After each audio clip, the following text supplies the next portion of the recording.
The wheel of time turns and ages come and pass, leaving memories that become legend. Legend fades to myth, and even myth is long forgotten when the age that gave it birth comes again.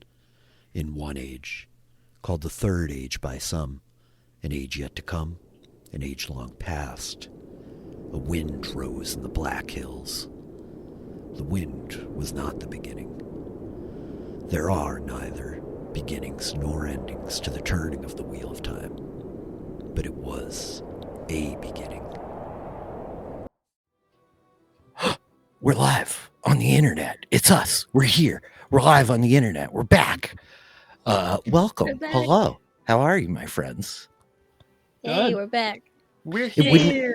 We're here. It would not officially be Very- a Twitch stream at DM Philly unless I messed something up in the promo. So there you go. We played that a couple times, but it's exciting. It felt dramatic. It's great. Yeah. Yeah. So fun. Yeah.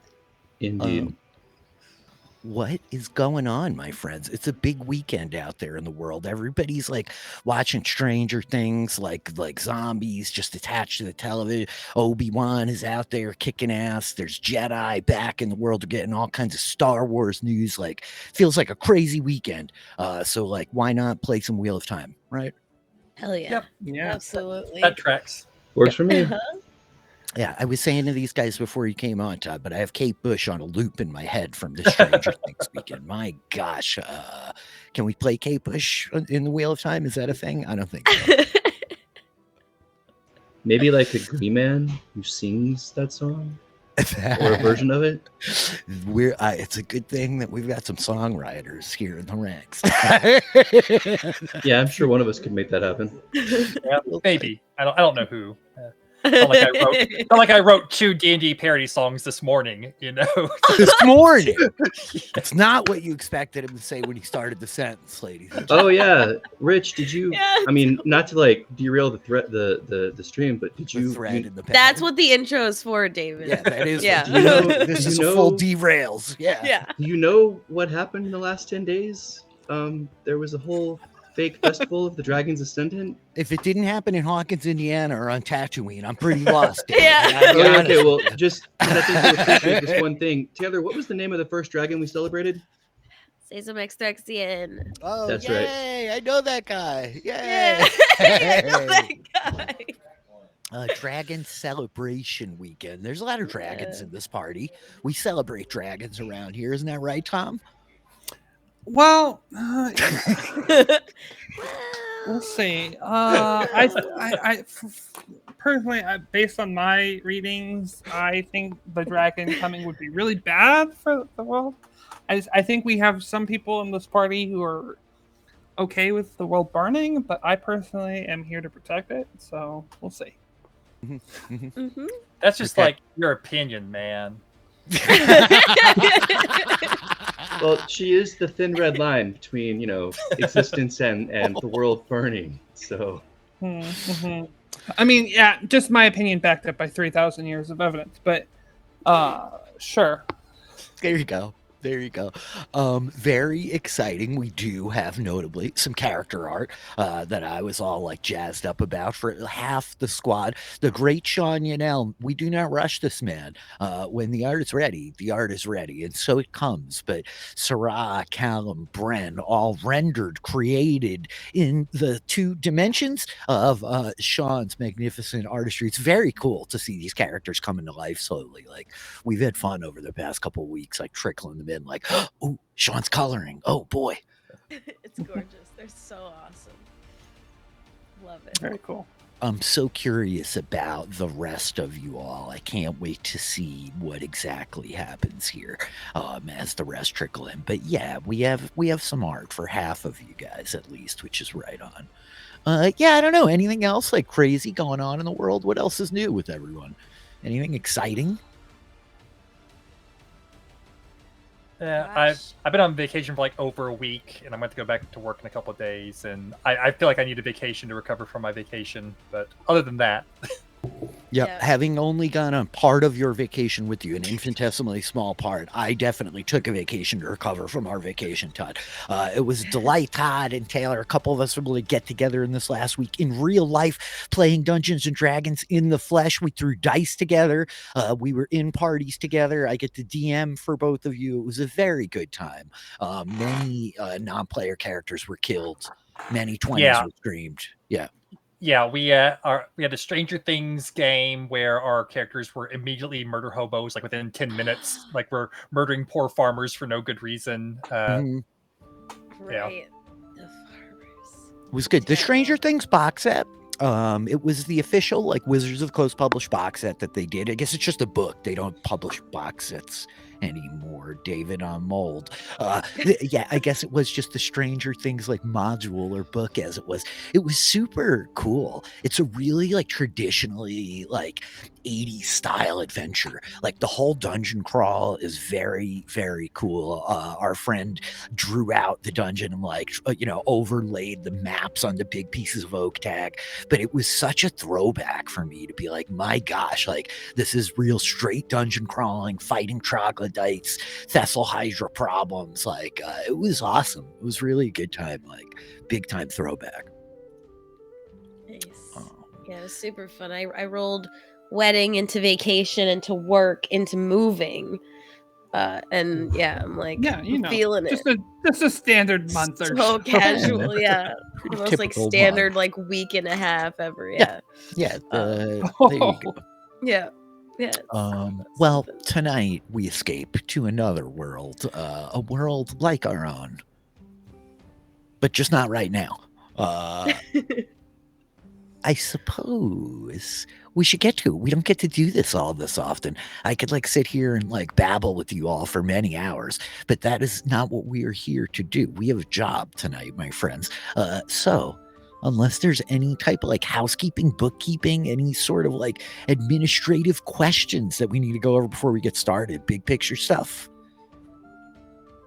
Don't think so. Okay. Yeah, ready to go. Yeah. Let's do it. do it. So I think then as the camera opens over the lonely plains of Saldaea, the wind sweeping down, blowing the kind of dead grass from so much winter's ice as it flutters.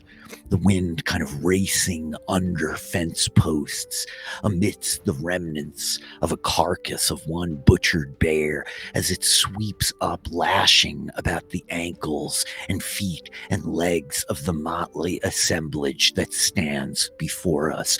The wind pulling at your cloaks and your garments, tussling your hair as the six of you stand outside an old, lonely farmstead just north of the Black Hills in the southeasternmost reaches of the great borderland nation that is Saldaea.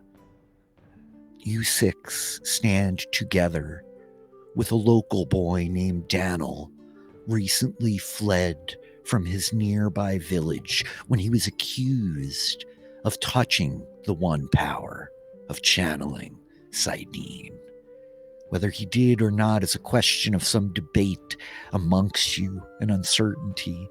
But in your effort to help this boy, you came upon this lonely farm owned by Nala and Ori Embir, and finding here an injured man who is more than he appeared at first glance, a nobleman, a lesser noble of this borderland kingdom, who goes by the name Mazarim Taim. He has reunited with two of his allies, servants, soldiers, who met him here early this morning after a lot of you had gained a night of rest under the farmer's comfortable roof and discussed your plans for the future. He revealed himself to you, naming himself Lord Mazarim Taim, and announcing that he plans to make for the north, for a small fortress where the local lord, Bannerman of Queen Tenobia, awaits a confrontation with this fellow. He suggested that he could offer this boy, Daniel, a place of safety amidst this host that he is assembling, a vast army, by his own words, which awaits him to the north en route to the nearby city of Orangevar. And as the lot of you decided, perhaps we should ask the boy Daniel what he thinks, and turned looking towards him, we left our heroes last time.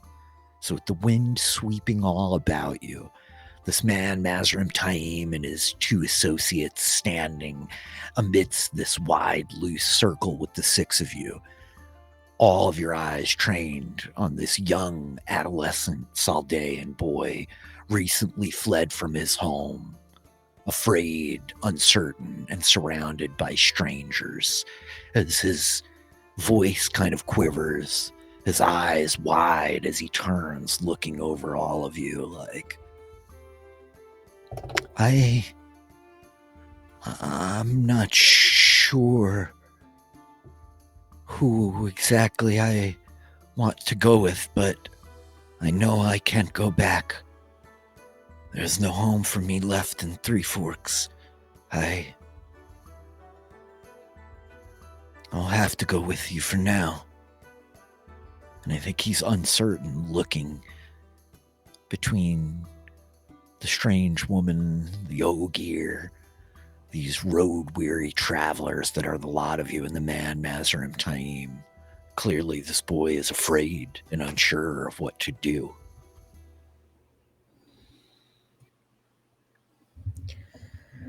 Well, what are we going to do?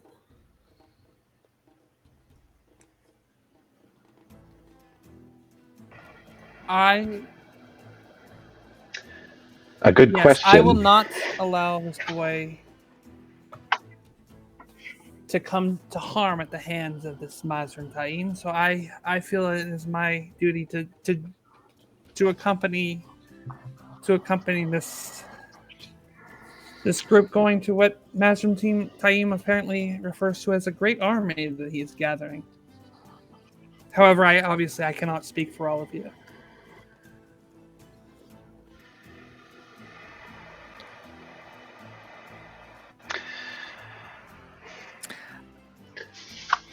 You intend to go with this Mazrim Taim, Sarah? Yes, I feel like that is where the pattern is that is where the wheel is weaving me towards. I will follow, Sarah. Thank you, Renora. If Renora goes this way, I will go with her. Thank you, Nahar. Bren, we were already traveling in that direction.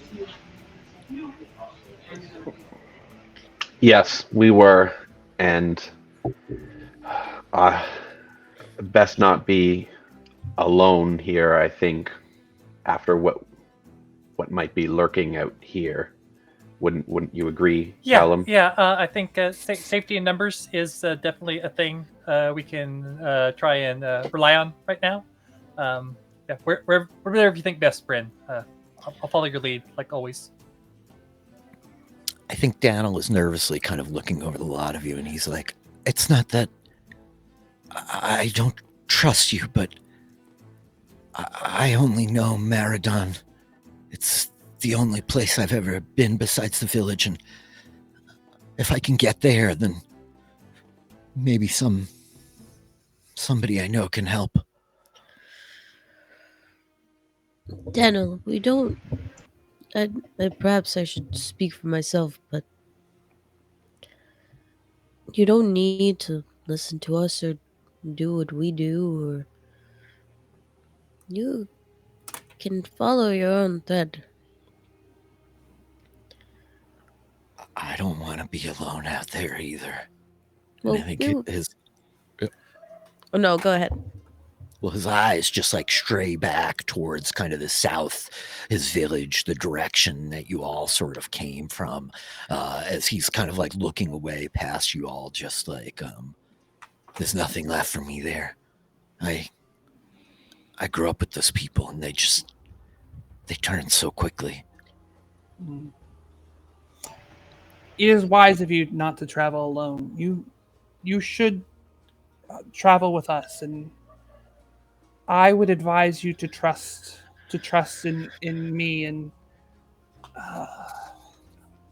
for now, I believe we should head with this Taim, and at the very least see what he is about, and whether he has spoken the truth about his plans. We will protect you. Yes. If there are people in Meridan who you can seek refuge with, we will see you safely there. I will give you my word on that. I've never known a Shinaran, but I take your word at its face. I believe you. I think I'm going to say to all of you, why don't you roll spot checks right now? Spot checks. Spot checks! Oh, jeez. For anybody just joining, yeah, we're playing the Wheel of Time officially licensed role-playing game based on the Wizards of the Coast rules from 2001. It's very much built on the back of 3rd edition D&D. So there's an incredible amount of familiarity if you're a D&D person, though a significant amount of subtle distinctions worth noting. Very cool. So I think Bren, Naharik, Renora, and Callum, as Sarah and Drayson, your attention may be like kind of focused on the boy still, his well-being, this decision that you're making to travel with this potentially dangerous individual to an army in the north, as the other 4 of you catch sight of a figure on horseback, like barreling over the hillside, kind of coming for the south, sort of racing towards the farm.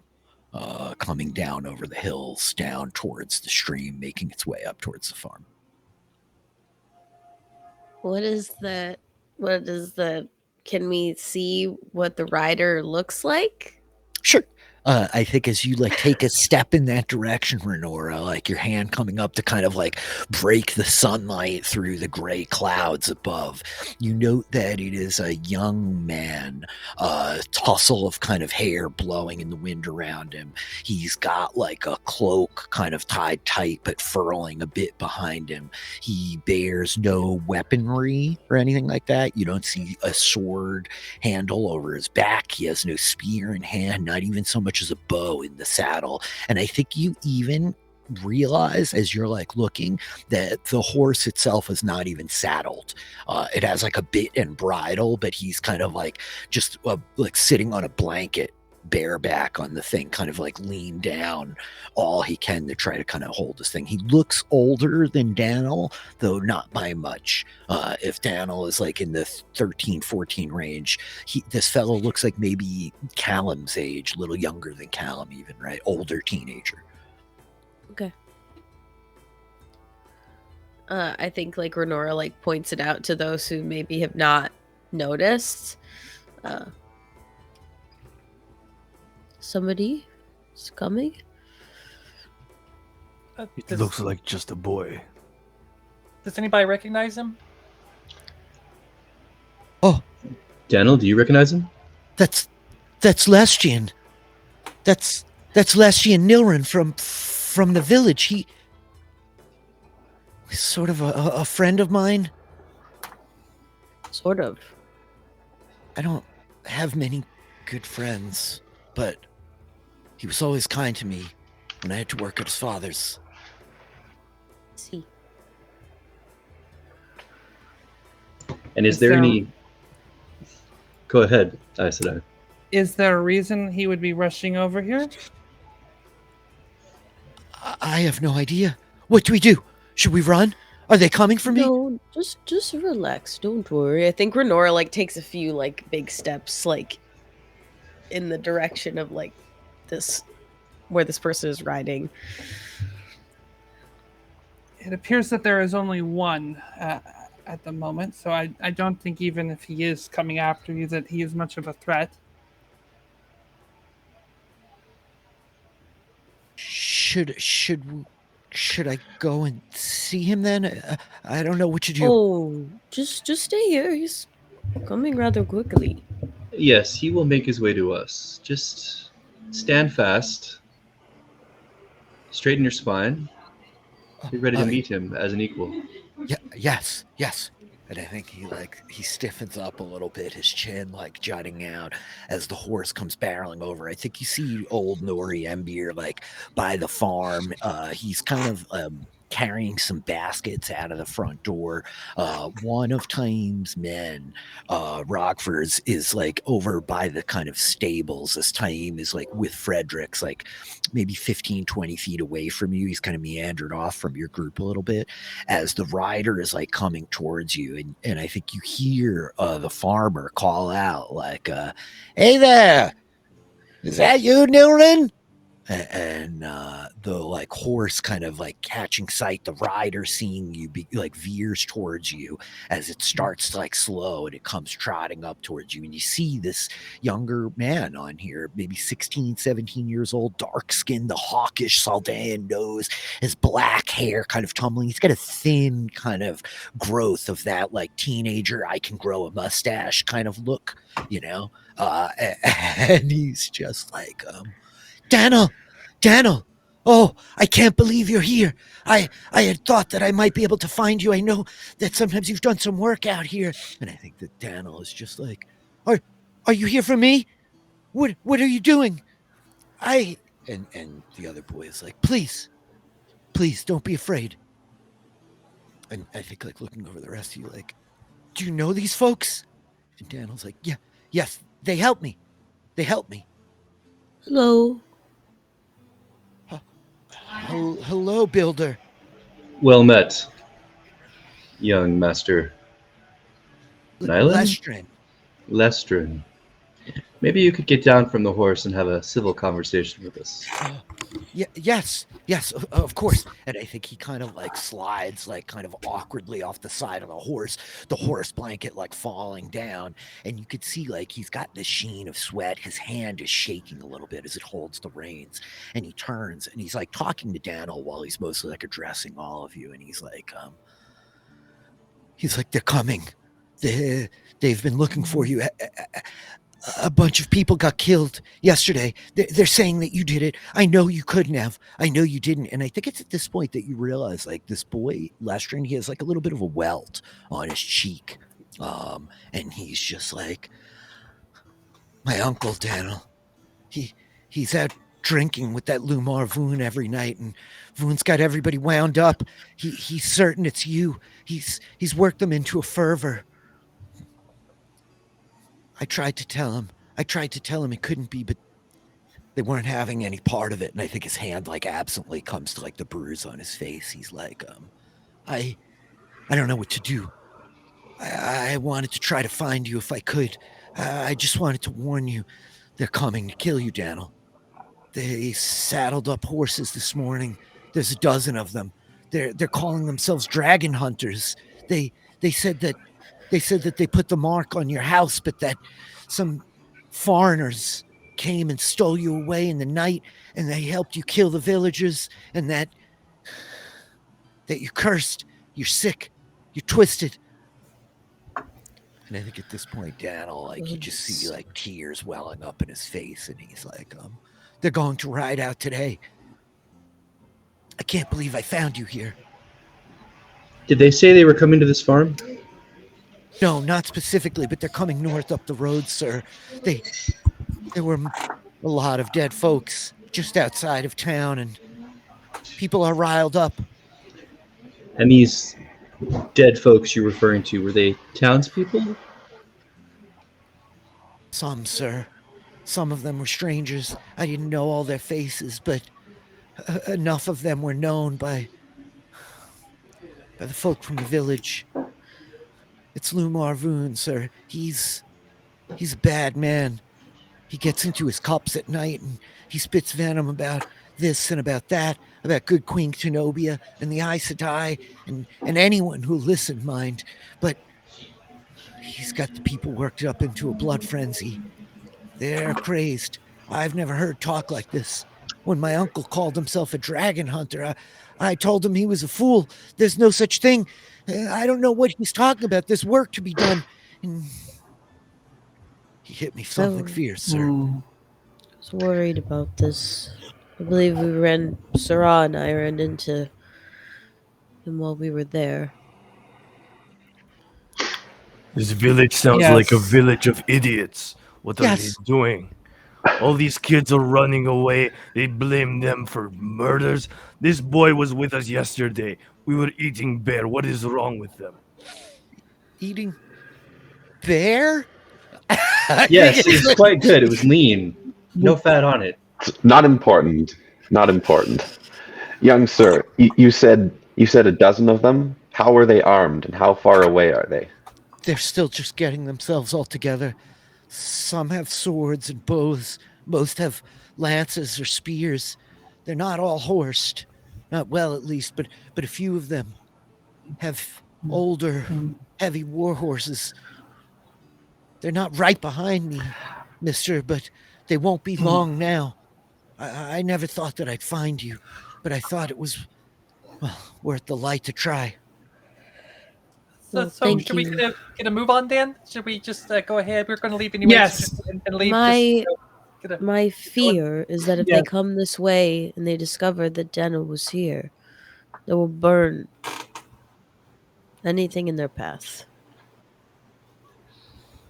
Yes, we cannot leave these poor farmers to face their wrath alone. My counterpoint, Builder, is that if they come here and if Daniel is still here, then they will definitely. Well, there's. I think the farmers would be safer if Daniel was no longer here. Why don't we just leave Daniel here and ride south down the road and have a conversation with them? Are you mad, Blade Master? I think you hear the voice as like this figure comes like striding up behind you. We're just that hungry for your glory. Drake, you are an impressive warrior. However, it is only in stories that a warrior could face 12 armed men and live. I think it would be safer for all of us if we made haste and left in the opposite direction. I don't know about that. I think I can kill 4 of them easily. And if he can kill 4, I can definitely kill 4. By the light, the contests. I think you just hear like, I am certain you both could kill 4 and then some. If you wish to turn back and slay these fools in the road, then so be it. But you'll leave little more behind than a pile of dead bodies that will sure to incite the rest of these villagers to come burn this place to the ground. I know not what you've decided, but my men and I ride. We know ways off the roads, trails that follow the streams north. 3 days, I should make it to security, but I will not wait here for the rest. If you seek safety, boy, you may ride with me, whatever the rest decide. That is wisdom you speak, Master Taim. I believe, and she is going to be, Sarah's going to be looking very pointedly at Bren Callum at this point. I do believe it would be best if we avoid an encounter with these townspeople. You don't have to tell me twice. I think that we need to Fair wait enough. for them. Tell them what's going on. Stop them. If we let them just wander and burn, they will search for Daniel, and who knows what they'll do. You said that you encountered some of them before. Did they seem like the type to listen to reason when you encountered them before? They did not. Well, Don't you think it's possible that a group such as this would disperse rapidly if their charismatic leader was proven to be wrong?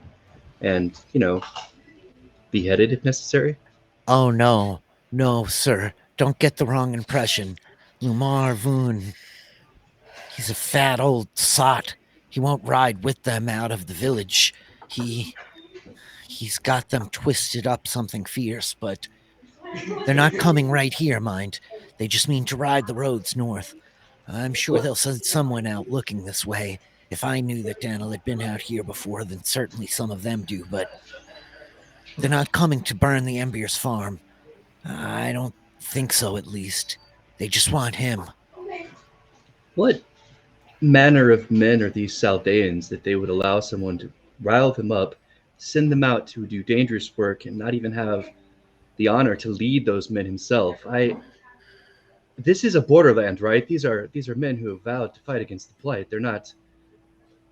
Our This queen is land. weak, Shinaran. Much honor has been lost in recent years in the great kingdom of Saldaea. But I mean to see that fixed. Old oaths shall be shattered, new ones forged, for those with the will to change what is. The future is bright. Well, if we don't believe for this farm to be burned, then I would agree with Saran. We should make haste.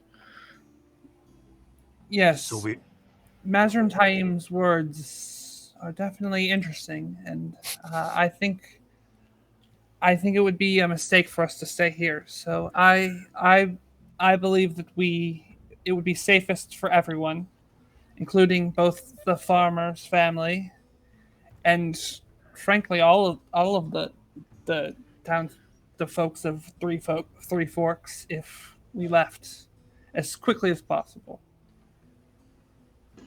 There's probably not anyone worth killing in the group anyway. Might as well go. Consider this, Blade Master. If they manage to catch us, they may be worthy.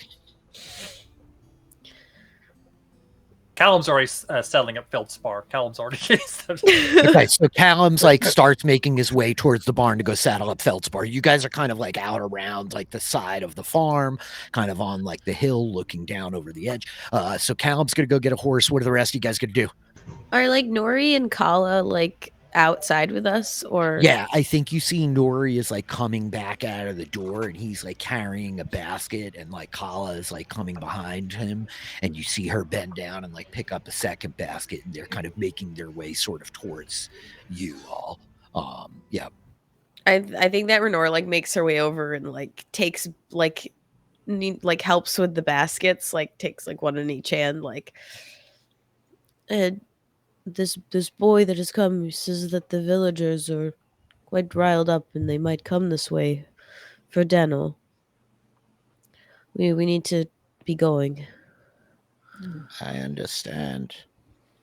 It was quite nice to make your acquaintance, Builder. I have never had the honor of housing one of your kin under my roof before. It's a glad thing to do. And I think that Kala is have no fear for us. We've nothing left to lose anymore. Our boys are gone. Our daughter makes for Tarvalin.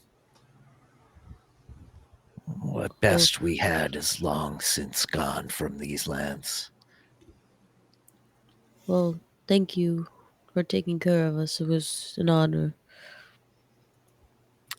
And I think it's at this point that Taim and Fredericks are walking up behind you, Renora, and Taim is I thank you again as well, farmers. You've done more for me than I could have expected. And I think that Nori is no, my lord, you deserve more, and then some. You've made right a thing that was unjust under the light. We will not soon forget it. So Sarah's gonna get up in the saddle behind Callum, and say, "I think it is best if we stay close." Whatever you say. Yeah. Drayson will also go to the stables and saddle up Kissarai so that he's ready to go. And Okay. he'll just kind of give a strange expression to the Aes Sedai getting on the. So we got Sarah and Callum on Feldspar. We have Drayson on. I always get the name wrong. What's the name of your horse? Kissarai. Kesserai. I want to say Kesserai, and then I have to stop myself every time. Yeah. Kesserai. Mhm. Renora, Naharik are walking. Yeah, who needs Brennan. horses? Exactly. Brandon, you going to walk or are you taking a horse? I think you guys took some horses from the folks you battled. Oh, we I have think more you horses did. now? Yeah, Yeah, I think you guys Yeah. scored 2 extra horses when you killed these murdered folks that are causing all this trouble. Okay, then I think Bren will saddle up one of those horses and Okay. get it ready And to go. I think that as you're like coming out of the stables, Callum, you with like the extra figure, far different than Bren behind you, arms wrapped around your waist of Sarah, like sitting there. The two of you in particular, I think you note as you're like riding out past the farmstead, Mazrim Taim saddles his horse and he rides it up next to the boy Lestrin. And I think you hear his voice like, do you mean to ride with us, boy? Or do you make back for this village of fools and drunkards? And I think he's like, I think I have to go home. I think I'll be missed if I don't come back. I might raise suspicions and I think you just Taim says, is that truly what you want? To live out your days shoveling sheep stalls in a small, forgotten corner of this vast country? Or would you perhaps like to ride with legends? And he's like, well, I mean, and I think his eyes like glance as they're like looking back over the lot of you as Drayson rides by with Kesserai, the blades notable on his back. And I think you see the boy's eyes like trailing, like,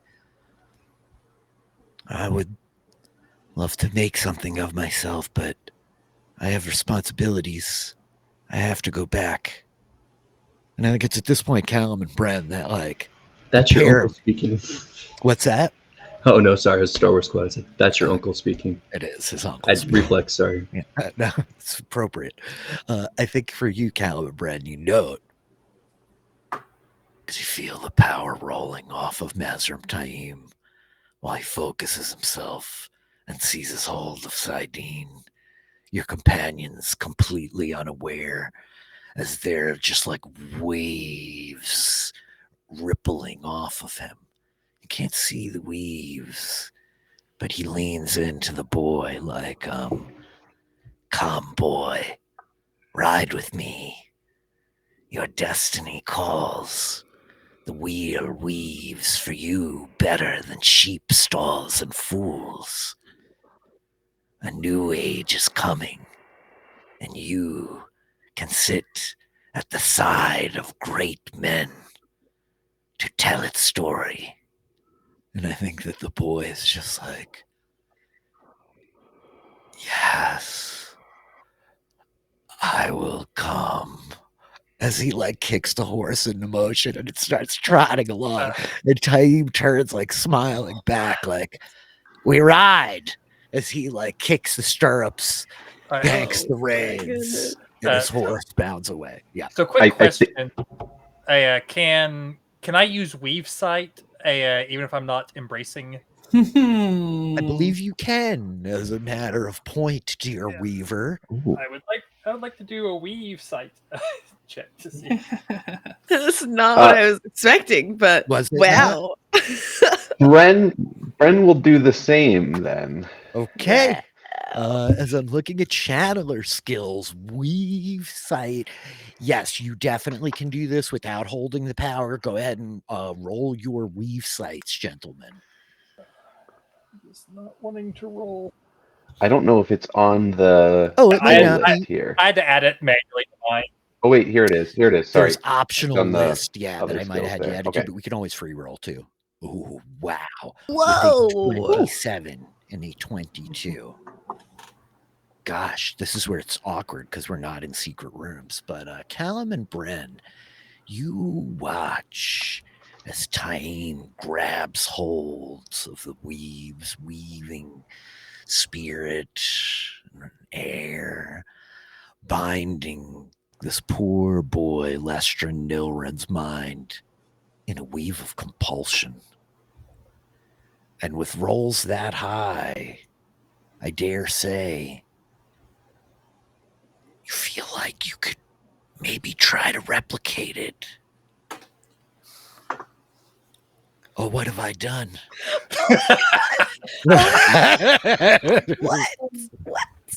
That's crazy. Okay, so I do think that if Sayra has her arms around Callum, that as soon as he senses the power come off of Taim, she would be able to feel Callum tense up, like kind of freeze, as he realizes that oh crap, we got another male channeler here.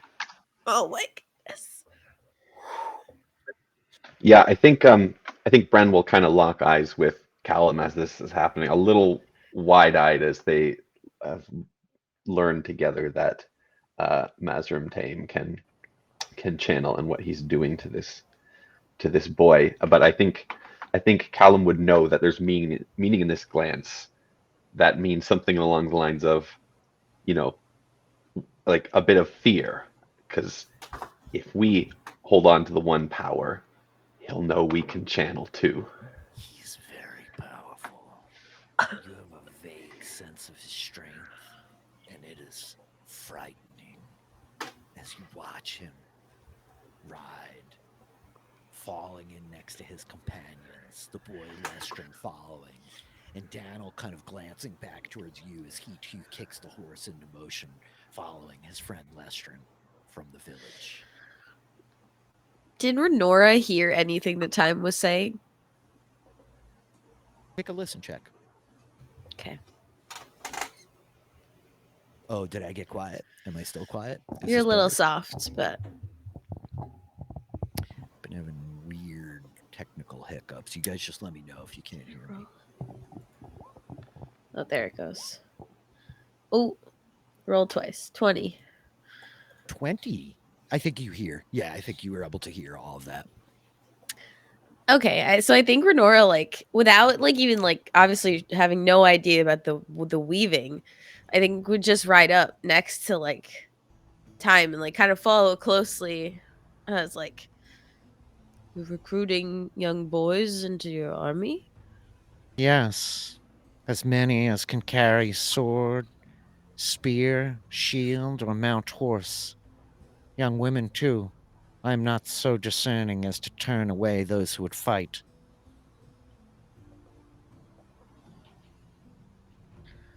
Well, it seemed like you wanted to go home. And yet, he rides with such vigor. Well, with promises of glory and legend. Well, Merely the same I offered your associates, the explorer and the blade master. Much will be written in the days to come about what will transpire here, Builder. oh, that's why I walk the road and left my steading. But such young a boy. I could have suggested he return home to the fools who would burn down the home of this one, to the bloodthirsty who will ride out seeking a child to place on the end of their blade, to those too ignorant to understand. the value of change when it comes in the wind. I think he glances back. I think I gave him the better advice. If he dies, will you mourn for him? No. And I think he spurs the horse and it like trots forward away from you a little bit. Yeah. Yeah. Yeah. Okay.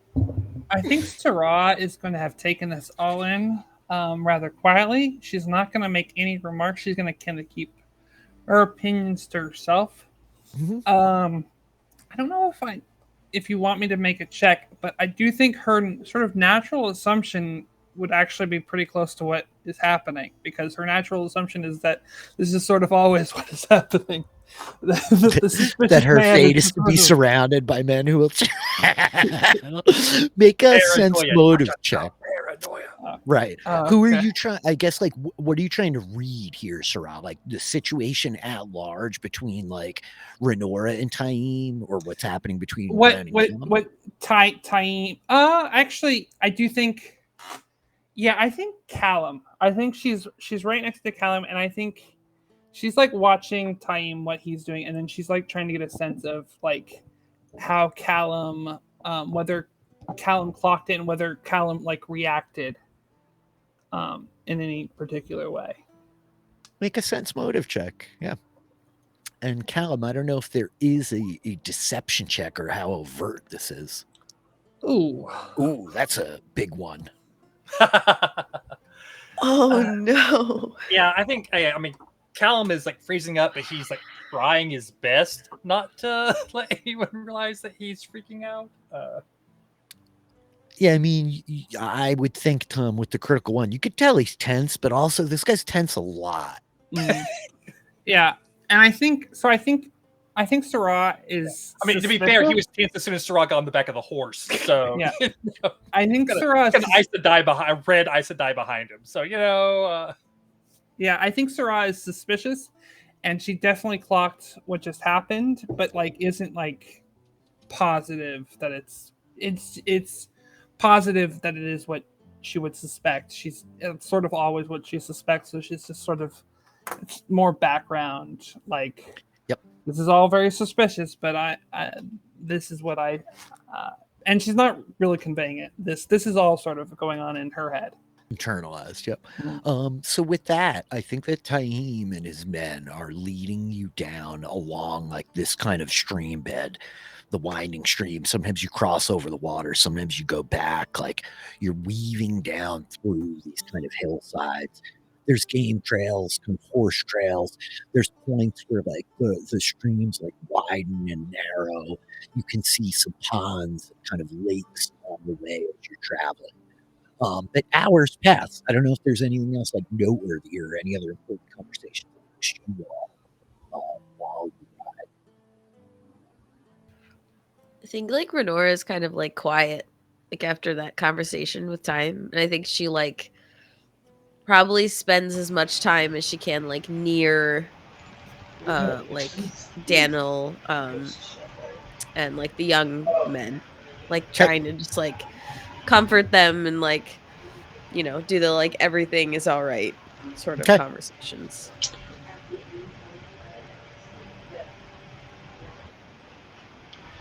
I think with Callum riding with Sarah and with Daniel riding with Mazrim Taim, I don't think Bren is going to say anything to either of those characters in front of the others. But I think he's going to ride near Callum and just try to, like, you know, keep eye contact with him, make sure that that we stay calm. We're on the same page here. Okay. Yeah, Callum is definitely not saying anything to anybody. He's just like trying to keep it together. So Bryn being there is like a very calming thing for him right now, where he's like, okay, Bryn's here. Okay, can rely on Bryn. You know, don't think about the Aes Sedai behind me. Don't think about the scary, powerful channeler who just like brainwash someone. You know, just like Bryn's here. Bryn will keep you safe. Okay. Nahara, can I have you roll 100-sided? Mhm. Look, it's Okay, a third yeah. edition Dungeon Master's Guide. What row? Oh dear. I'm scared. I was I'm like, I mean, also to scared. be honest, I don't even really know that I know how to do that. so if you go over on the left side of the roll 20, there down on the bottom left, there's the buttons, and if you go over the advanced dice roller, there is a D100 there. You could just click on that. Okay, yeah, sounds good. 8. 8. 100. Okay. The weather is effectively normal. The wind is cool and kind of like biting as we are moving into the Saldaean spring season. But like the ground's still crunchy at points. There is a crisp chill to all of the air, right? Bits of kind of like snow and ice still tucked in the shady spots amidst like these creeks where trees hang over, where the snow has been drifted. You're still seeing like the thin kind of faint trailings of this, but the sky is like kind of gray and cloudy, but holding out, the wind not too overwhelming. And so as you ride for the day, I think like one of Taim's men doubles back. They're at the front. It's like Taim, Fredericks, and Radford are the three guys. And so I think that Fredericks comes back. He's the younger of the two kind of riders. And he's just like, there's a lake not too far from here. We're going to travel up around the north side of it. The stream inlet that feeds down, some old ruins that way where we can camp tomorrow, hopefully. You all good to carry on? A few more hours till dark. We'll ride till just after. I think Renora like lifts her knees, like stretches a little bit, like Doing good. How are you Excellent. doing? How are you doing, Callum? Are you tired? Yeah, tired, sure, but I can. I've gone longer than this before, so just we can just keep going. Yeah. Callum, I know I sense that you are uneasy around me, and I wish that you would just learn to trust me. Yeah. Well, to be honest, Anna, is that the name that she's using right now, right? Yeah. Yeah. To be honest, Anna, I'm just tense most of the time. So please don't take it personally.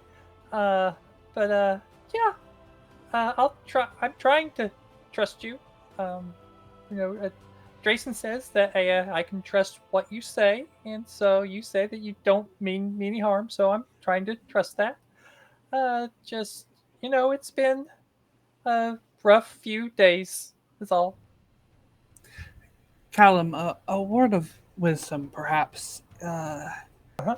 When you act so tense and nervous around people, it makes people think that there's a reason that you are so tense and nervous. It makes it seem like you are hiding something. And Well, I would advise going forward, you at least try to put on an illusion that you are not hiding something. I think Bren riding nearby next to them interjects at this point and quietly says to Sarah, he is hiding something. Yes. An Aes Sedai on the back of his horse. Yes, Bren, and it would be for the best for all of us if not everyone was aware of that. Anna, this is me trying to hide things. Okay, and you criticizing me trying to hide things is not doing a whole lot for me and my nerves. So I appreciate the advice, but I'm doing the best here. I'm doing the best. I see. The wheel weaves as the wheel weaves.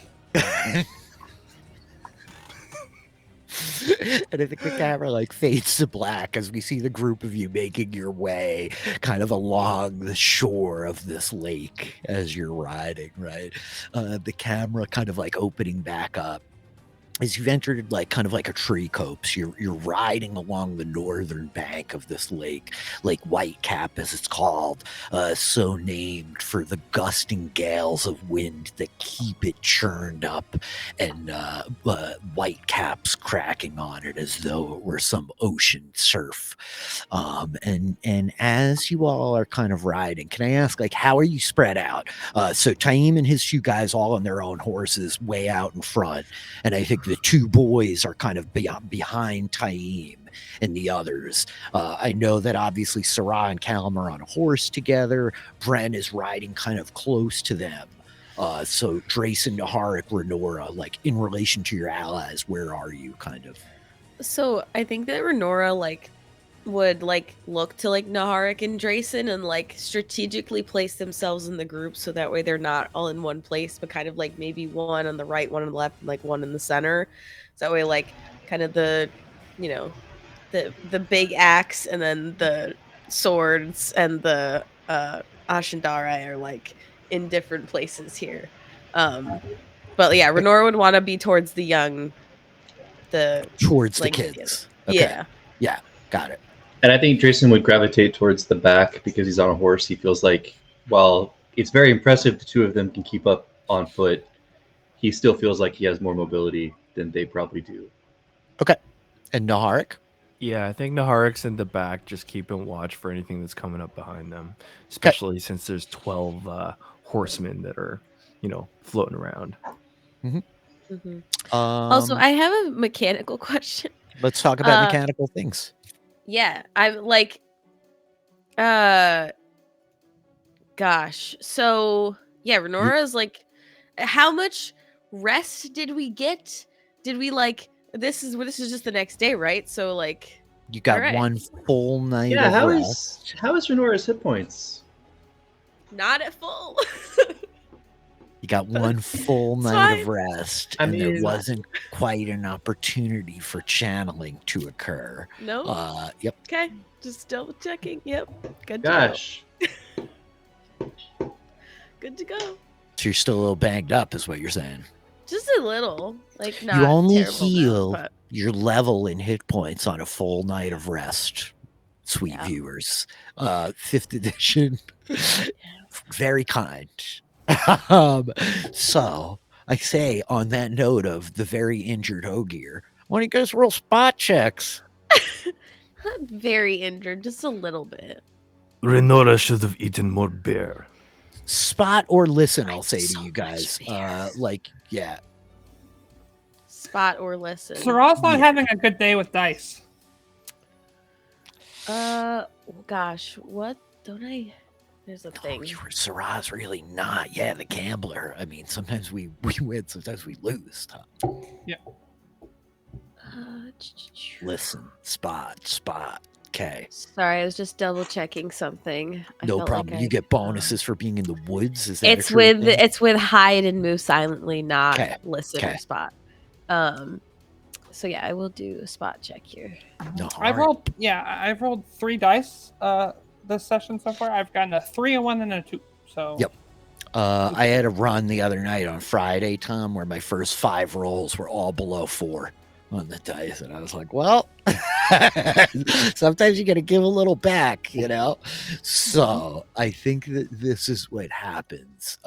None of you actually, oh wait, I'm lying. Naharik and Drayson, you guys in the back with the 18, you spot movement in the trees to your north.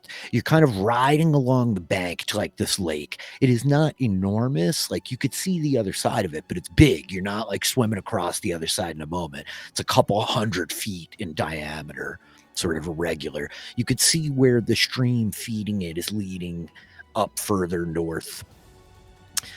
To your right is like the lake. To your left, the tree line. The leaves like just beginning to start to come in.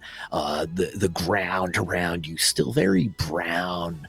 Grass like tousled and battered, as it were. And I guess I should just do this thing where I move you to a map, and then maybe I'll move the entire stream to a map. Let's see if I mess this up. Oh, here we go. Nope, I don't think I did. I think it's still working. Friendly viewers, if for some reason you can't hear any of us, please do let me know. But I think we're in good shape. So Drayson and Naharik, you two spot movement in the bushes to your north. A figure darting from behind trees up to like behind a rock that is kind of 30-40 feet north of you, crouched low, moving through the trees, bow in hand. And I think notably, Bren, as you are kind of riding over here, you hear the soft nicker of a horse and the jangling of what is unmistakably the kind of bit and bridle to a rider somewhere like north in the trees. It's distinct to you as like it's not from the group. With all the jangling of metal amidst the group around you, the like whinny of the horse catches your attention, and you like look up and realize it's none of the ones around. And as you turn, like you're like, oh, I just heard jangling metal like 50 feet up there in the tree line.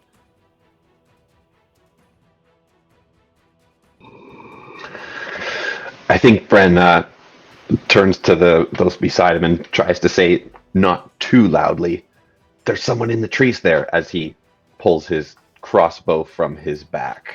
Oh, I think Renora, takes the giant axe off her back.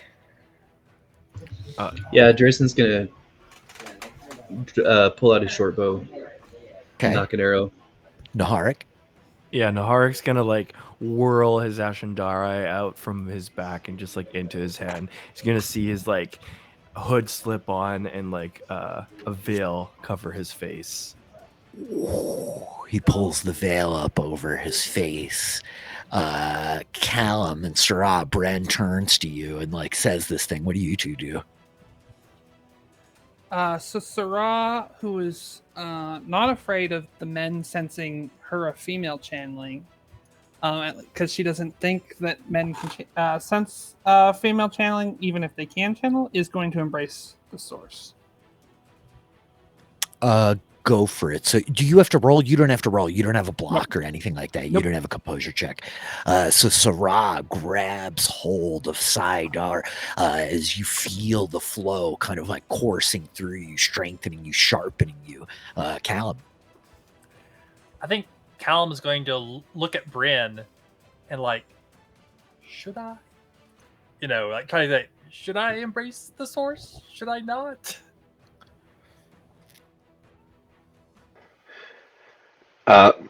Callum can see that Bren has not done so yet. So even though Callum first instinctively scared to do it, he's terrified of Taim. So instead, he also is going to grab his crossbow. Okie doke. Let me set permissions on your new tokens here real quick. Save that. Yep. I think, my friends, you guys can roll initiative as you hear, I think, call from the trees, they're pressed on the water's edge. They've nowhere to run now. And the sound of trees, kind of branches cracking and shattering as figures start moving in the tree line. This is Bren. Let me get this. Oops.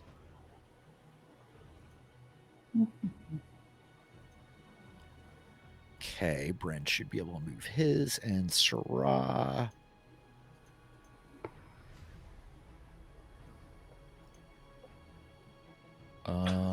The horses probably are a different matter. Ooh. Yeah. Perfect time for me to roll a nat 20. Yeah. You love it, right? You love it. When Oh you're my gosh, oh God, what do I do? another What do I do? three. Jeez, Yeah. the dice are really. What I love is that Todd rolls a nat 20 and Taylor still has 6 more. Her initiative is just so much better than this. Dexio gear. Mhm. I got It's 1, just to say 2, sexy Dixie. 3, 4, 5, 6. Okay. Figures begin like moving over here in the trees. Hang on 1 second as I do one of these things here. Bang. Bang. Yup. They will get some initiative happening. Yup. Uh-huh. And then I just want my riders on Yikes. their turn. I am doing it pretty cheesy. Okay, got it. That's not great. Take it.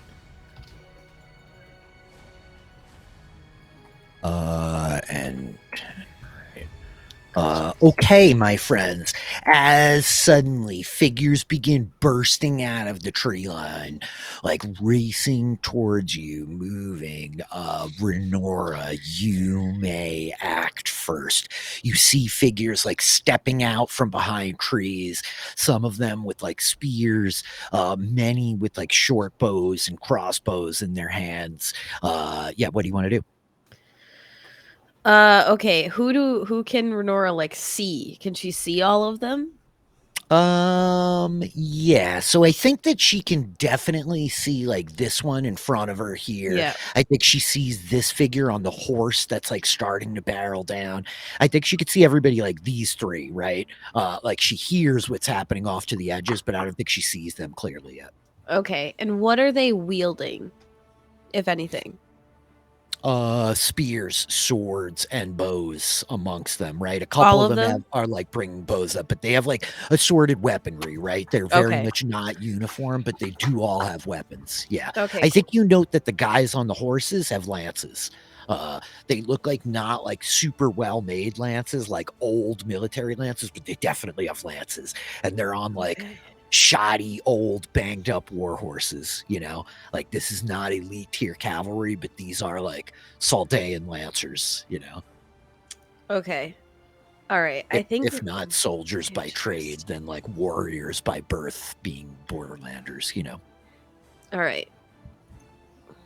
Interesting. Okay, so I think Renora is like looks back number one to like Daniel and I keep like thinking I keep changing his name in my head. Lestrin. And it's like stay back, stay safe. And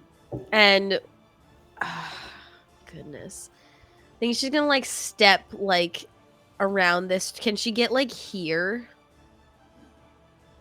Like step around the tree and she sees this like guy on the horse. Yeah, she sees the guy on the horse Like- barreling forward, and then the one next to them is clearly got like a crossbow or a short bow that they're like raising up, pointing right in Daniel's direction as you step Yeah, in okay. front. Yeah. Okay, so yeah, I think Renora is gonna come like holding up the axe and is gonna like charge at these two, like get right in their path.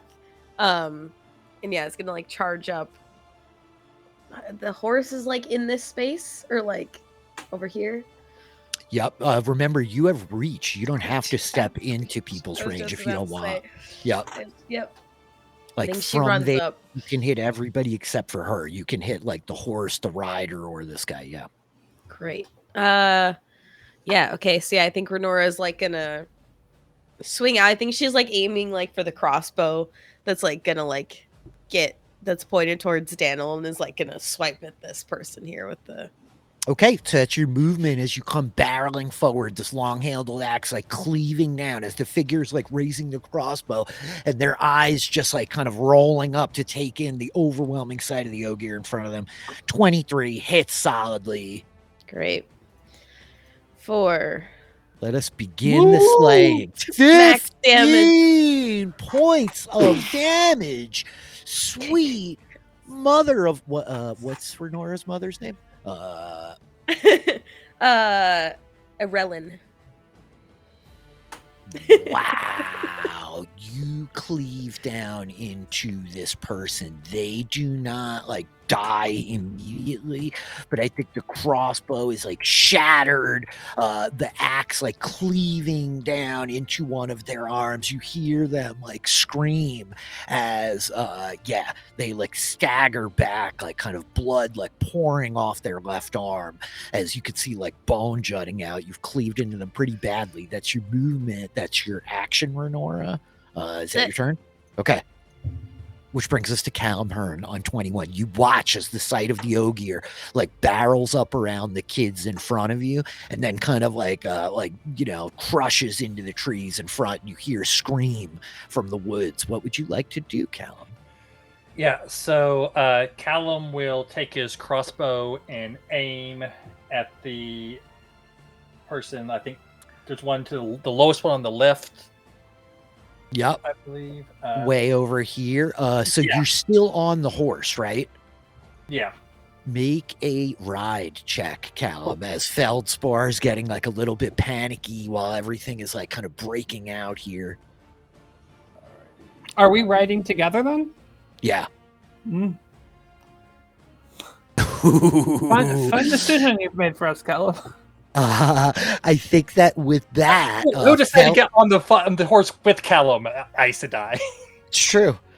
Feldspar, not accustomed to this new rider, perhaps, nor battle, as you have ridden your ally far, far from the south, but they are not accustomed to blood. So I think that they're kind of like jostling around underneath you. It's going to be -2 to your attack roll. You could still shoot off the back of the horse, but like it's all you can do to try to like stay on the horse while Feldspar is kind of panicking a bit. Gotcha. And I just added the crossbow to my sheet, so hopefully I have everything set up right. Yep, no worries. Go for it. Take a shot. 11 as you wheel around, like firing, and Feldspar kind of like jostling, wiggling underneath you.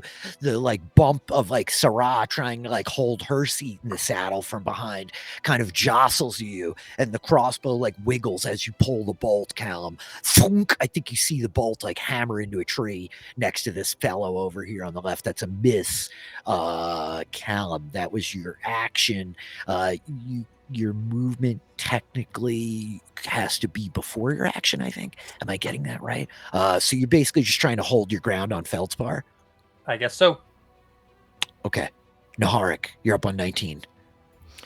Yeah, so Naharik is going to see that there's so many people coming. He's going to probably go for the outside one and then attempt to start flanking everybody. So he's going to move up to this guy. It's going to go right there. He's going to get in between him and Drayson, and he's going to attack with two-handed Ashendari blade. Go for it. As you come charging forward, the Ashendari kind of like wheeling and twirling in your hands. You bring it in this like huge cleave down on him. 25 very much hits. 25 hits. Let's see for how much. 10 damage. You cleave down into this dragon hunter, so named, as they like are pulling out kind of a spear and try to like get it up in front of you, and you just smash down into them, like your strength overbearing on theirs as you drag like the spear point down across their shoulder. They sort of like growl, staggering back into the tree. That's your movement. That's your action, Naharik. I think that's your turn. Brings Correct. us to Yep. Enter. Bren. Bren, you are up, sir. Okay. Okay. How does the fact that I'm mounted on a horse affect things here? Like, can I fire you're a gonna have bolt? to make a ride check. As long as you're still on the horse, you need to make a ride check basically to get it to like move at the speed that you want. It's a pretty low DC. It's only a DC of 10. Or you need to make like a ride check to like balance yourself and manage shooting off the horse. Okay. What would the DC be to just shoot 10. from a stationary 10. position here? Okay. I think Bren is probably uncomfortable and completely inexperienced with combat on Okay. a horse. So I think he's going to Okay. dismount. Does that use like my full move action or something? Double checking myself.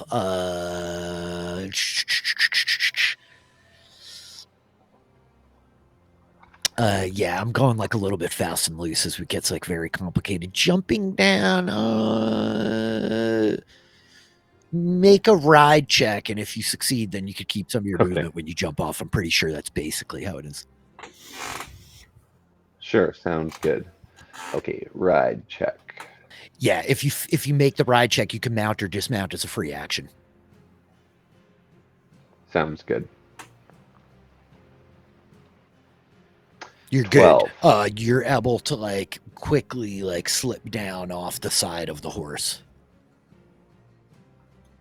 Sounds good. Do I have a clear shot at anyone from here, or am I going to have to move to see someone better? You have a pretty clear shot at this guy that's back here, who's also like raising a bow in turn, kind of pointing it at your allies. Yep. Okay.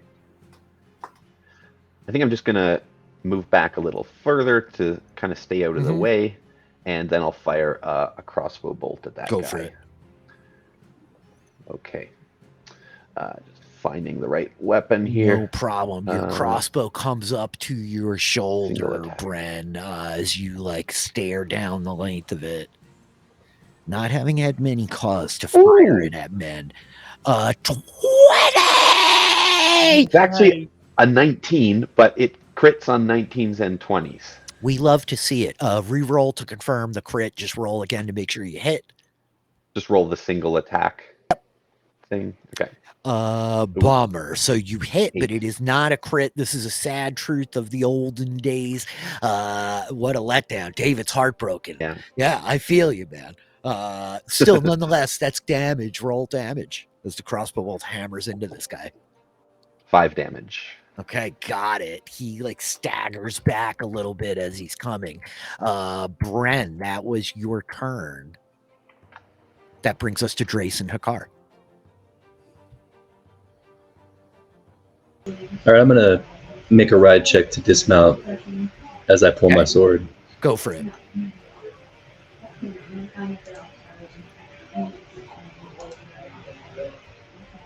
You're good. Yeah, you can keep your movement. Yep.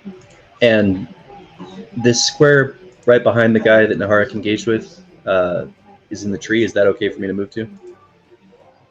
So I think he's got his back up against the tree trunk, unfortunately, precluding your flank arenas. So you could like step in next to him and he's kind of pinched, but yeah, this is like a tactically sound Saldaean. Okay, well, I'll go to right there, and he can feel free to make an attack of opportunity because I have mobility and my dodge bonus. As you come running into a space and then take the extra 5-foot step, I will make an attack of opportunity with your insane mobility, dodge, and AC, meaning it's like ridiculously high. Yeah. It is 26. 17 as he like just stabs out at you and you kind of like roll down under, like popping back up on the other side of his blade. That's your movement, Drayson. You have an action. And now I'm going to attack him. Go for it. And I don't get a flanking bonus though, right? Negative. Yeah, okay. It's got kind of like mismatched armor on. 20 totally hits as you like slash around from behind, like kind of catching them in the back of the ribs. I forgot my boys. For 11 points of damage, Grayson, he like drops actually after Naharik having like cleaved him badly. You just drive the sword like straight through his back and they fall. Their like sword coming loose out of their hand as they hit the ground. Done. Blood kind of seeping into the cold Saldaean earth. So do we each get half a point for that, Naharik? Get to take that up with your competitor. I did most of the damage. I don't know what you're talking about. Oh, I love it. He would have gone already. He's like focusing as he's kind of yelling to the men. He's grabbing hold of the power. That was Drayson's turn. It's at this point these guys go. So this one's dead. This one here with the bow, kind of wheels turning towards you, Drayson, as you've come running forward and just executed his friend, and he fires at you. 13, that misses pretty badly, I presume, right? Yes.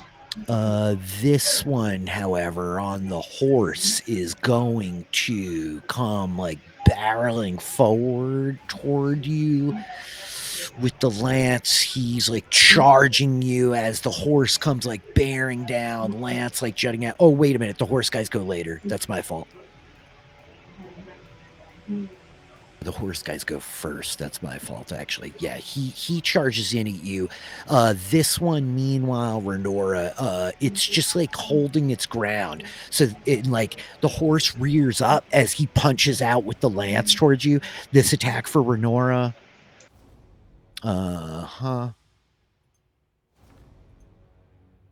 12. Nope. Okay. This one for Drayson. No flanking. He does have an extra +2 to the attack. 21, Drayson. You're muted, I think, still. But you're telling me no, my AC is 37.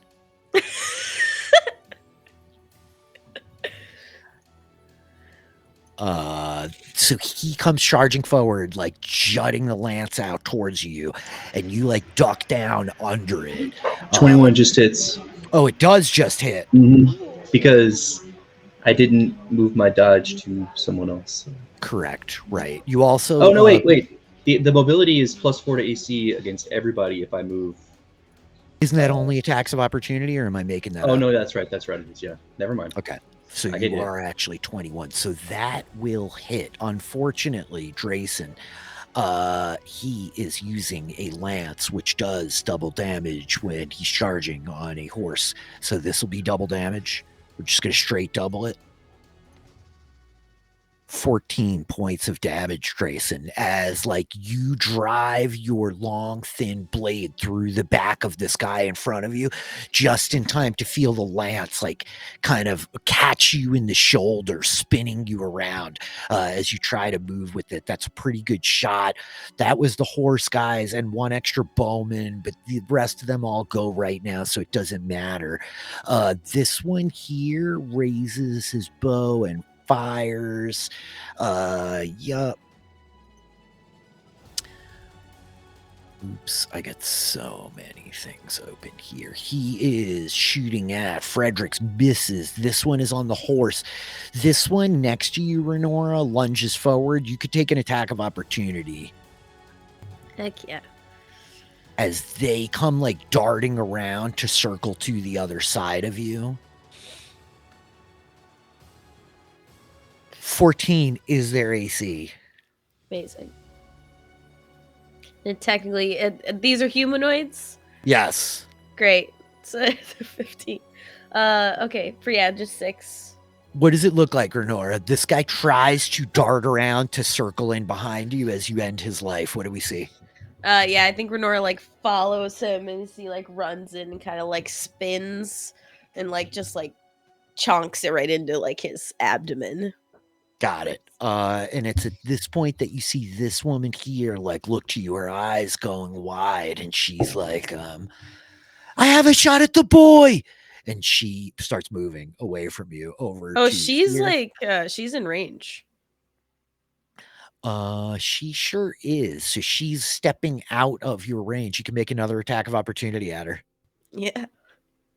Renora, with the combat reflexes, gets to make as many attacks of opportunity as her dexterity modifier. 21 hits as she like steps back, the long-handled axe like lashing away from this dead body back at her. Go ahead and roll damage. For 11, so yeah, Renora like comes in and then just spins it around and comes back at her for 11 Yeah, so points she of looks damage. badly hurt. You note that this is a woman, right? As her hood kind of falls away from her face and she kind of darts away from you. The axe, like catching her low in one of her legs. You hear this sickening, splitting, sharp crack as she stumbles away from you and kind of growls, raising the bow.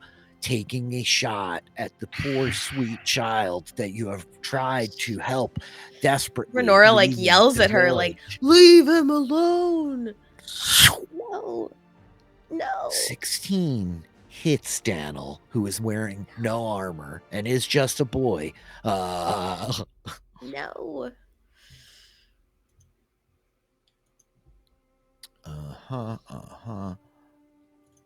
Sorry, you guys. 1 second. Right. Yep.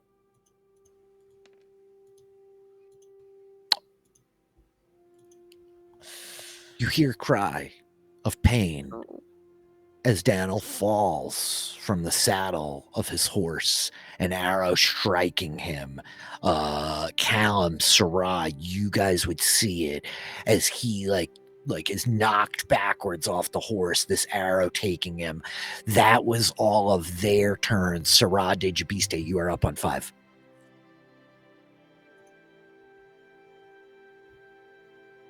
Are you muted, Tom? I think you're muted. I think you hear Lestrin scream, Daniel! Yeah, I'm gonna dismount. So that's a ride check. I'm muted now. Yes, ride check.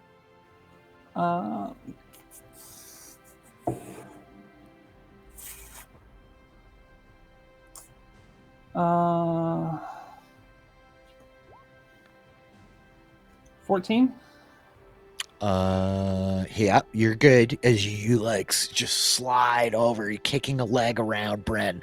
You manage to get down. You can have your move speed. And she will run up to Daniel. And she's checking if he's alive. He's bleeding to death. He's in negative hit points. Yeah, so this is going to be I need to make sure I get this right on what I can do. Tricky channeling. This is real combat channeling happening now. Yeah, because I've used my movement, so I don't have my full action. I would only have my I would only have my one. I wouldn't have my full action, but I would have one action. Correct. So she's going to lean over to attend to Daniel's wound. She's looking like she's doing some field surgery, but she's actually channeling the one power, and this is going to be a level 0 healing to start for one HP. Okay. Is he still bleeding? Is he still bleeding to death? Do you need to roll? You don't. You just are able to channel, focusing this energy. As you heal him for 1 hit point, healing the raises 1 hit point. Yeah, I think he gasps, his body steadying, the blood flow thinning. He's still at 0 hit points and incapacitated, but he is not dying. Okay. And I think Sarah is going to glare at the woman who did it. She's used all her movements. She's used her action. Mm-hmm. That's your turn. Yeah. Okay.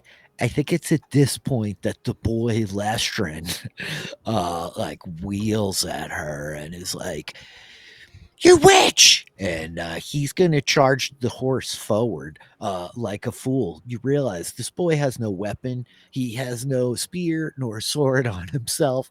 And he just rears the horse as it comes charging towards this woman, rearing up towards her. Oh, okay. The horse like rears, cracking her with its hooves, and you watch it like crush her ribs as she like staggers back. The horse like just smashes her once good. But poor Lestrin flies backwards off of the horse, miserably failing his ride check as he crashes down into the ground, like landing hard on a rock, like taking some damage himself. That is Lestrin's turn. The horse kind of crazed and wild, frantic at this point. Mazrim Taim has done that right. So I think that Frederick and these guys like circle in around. You watch as like Ragfur kind of brings his horse up in front of Taim's. Frederick firing an arrow back into the mass. Renora, this is going to bring us to you at the top of the round.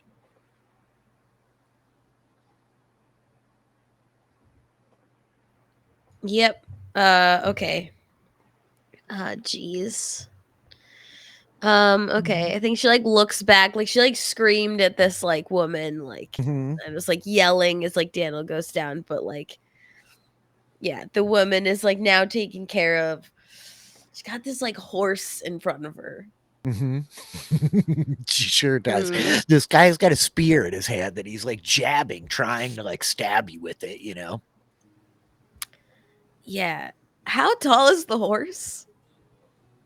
How tall is the horse? I mean, not quite as tall as you, Renora. You know, the horse is probably like 7 feet at the head, right? Okay. The average war horse is 6 feet tall. Okay. Great. So yeah, can Things Renora like paladins know, yeah. Can Renora like yeah, I think Renora's gonna like walk up to this guy and like reach like over the head of the horse with the axe and like come down and like swipe at this guy on the back of the horse. Go for it. You want to cleave the guy on the horse? That's super doable. Yep.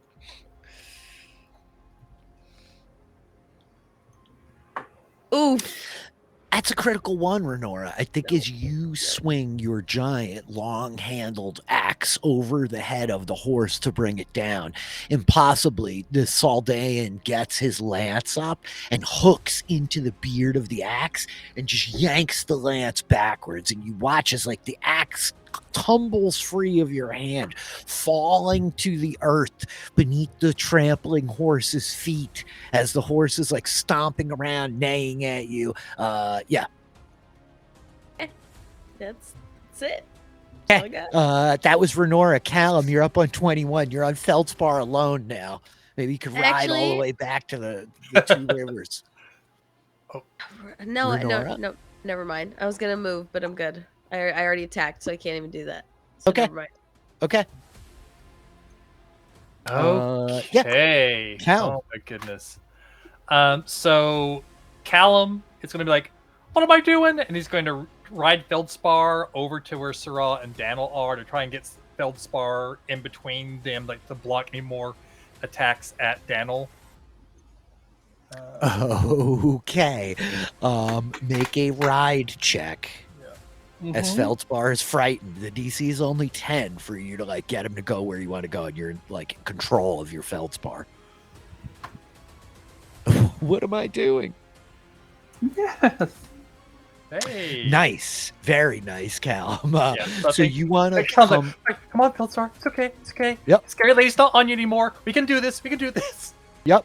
So Feldspar like comes like racing over, kind of like blocking view between Syrah and Sweet Daniel. Yeah. And then so I can still take an attack, right? Yep. That just was your move action. You've got your crossbow reloaded. All right. So I'm reading. So there are like 4 attackers still left on the board, right? I want to make sure I can. Yeah, you see this one behind Renora, which is really tough because like it's tangled up. There's 1, 2, and then 3 technically. Oh no, they're all 4. You're correct. Yeah, 2 on each side. Right. Yep. So I think Callum, having seen the one drive the lance through Drayson, is going to take a shot at that one. Okay, go for it. Yep. As you're kind of like aiming through the trees, Feldspar like a bit under control here as you're guiding him with your knees.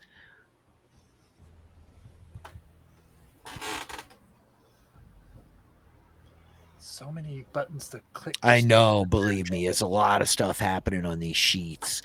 14 hits. Go ahead and roll damage.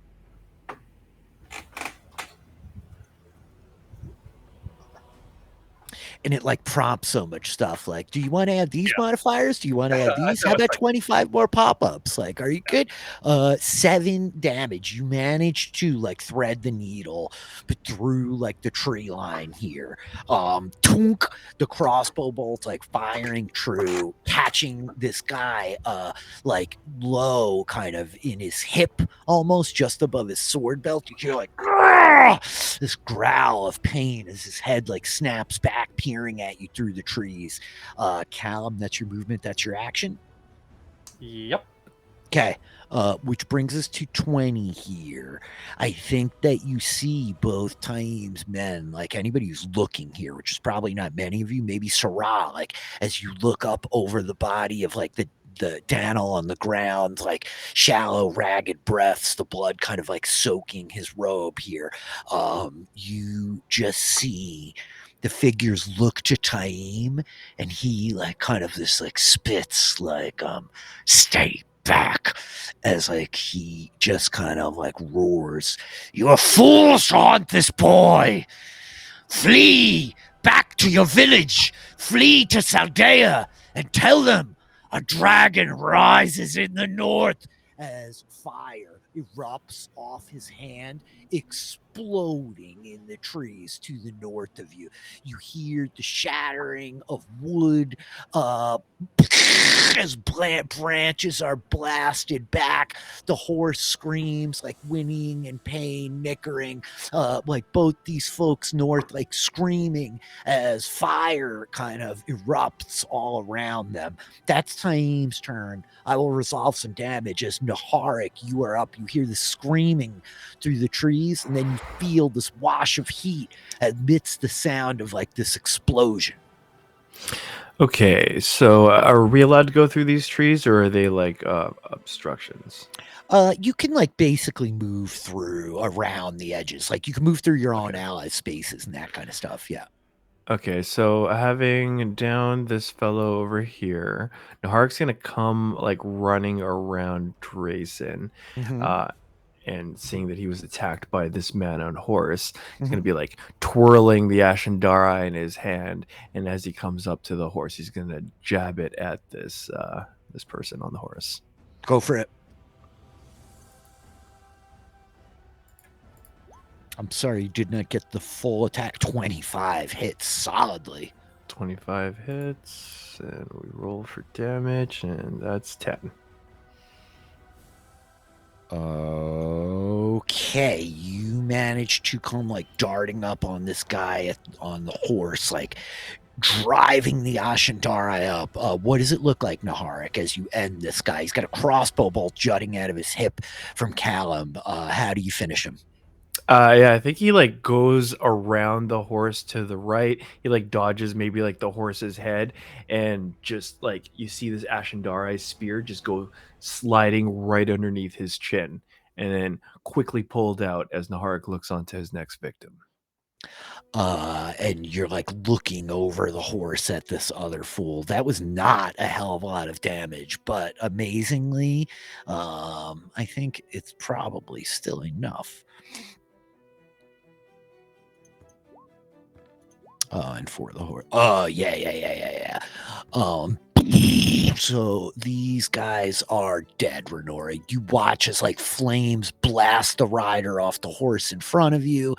The archer in the back is like just like bowled completely over, fire consuming them. The horse, badly injured and burned, starts like frantically running, kind of racing off. It is notably still alive. Naharik, that was your turn. Bren, you, sir, are up.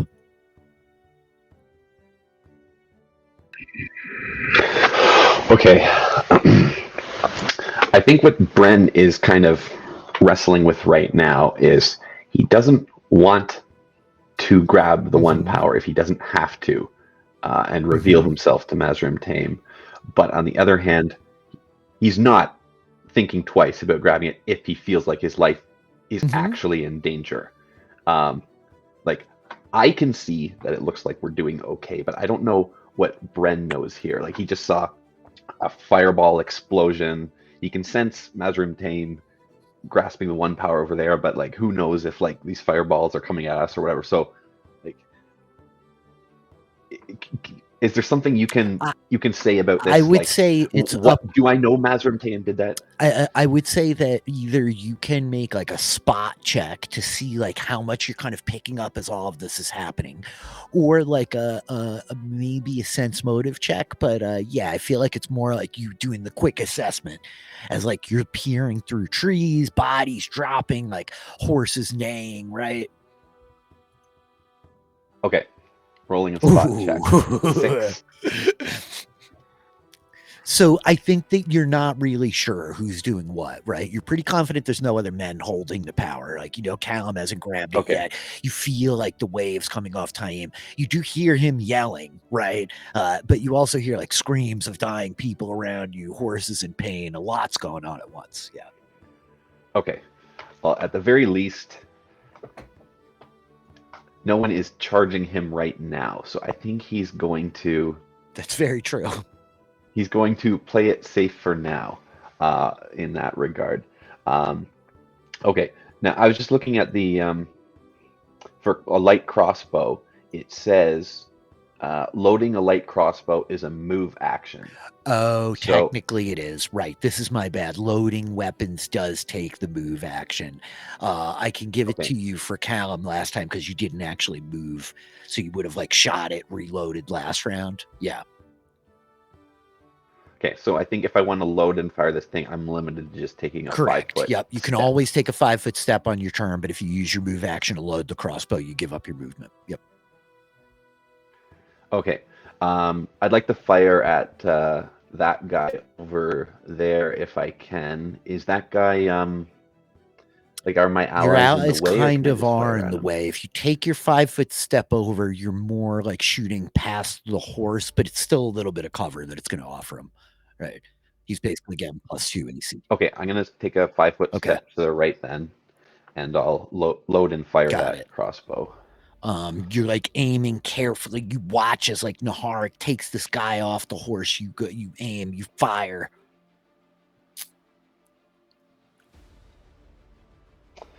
Okay, sorry, just it's fine. It's no rush. We're got a lot of stuff on these sheets. Indeed. Okay, crossbow. Single attack. Even with the cover 16. that hits, it's exactly what you needed. As you're like, tunk, you manage to like put a bolt into him. Like as the horse kind of like rears, wheeling away from Naharik, you shoot through the gap. Oh, amazing. For 1 damage. Amazing. As you like thunk a bolt into him, he like staggers back a little bit, like not even really sure where he just got shot from. Bren, I think that was your turn. Yeah, I think Bren is used to these bolts being a bit more effective on rabbits. Yep. But that is his turn. We killed a rabbit. with that, Drayson Hakar, you are up. Well, that Saldaean lance was impressive. Kind of unfortunate that guy got killed before I got a chance to repay him for it. Damn shame. I'm going to put my dodge bonus on this guy up in front of me, up north of me, and then I'm going to run with my sword right past him. He can feel free to make an attack of opportunity. He will. Really and that way, you know, when he inevitably survives this round, Naharik will get a flanking bonus when he attacks him. He was shooting a bow and doesn't have a melee weapon out. He does not make an attack of opportunity as you come racing past him. Well, now he's going to get hit. I'm just trying to be legit. I would love to, but 14 just hits. Well, that's good. I'd be really sad if it missed. Yep. I know.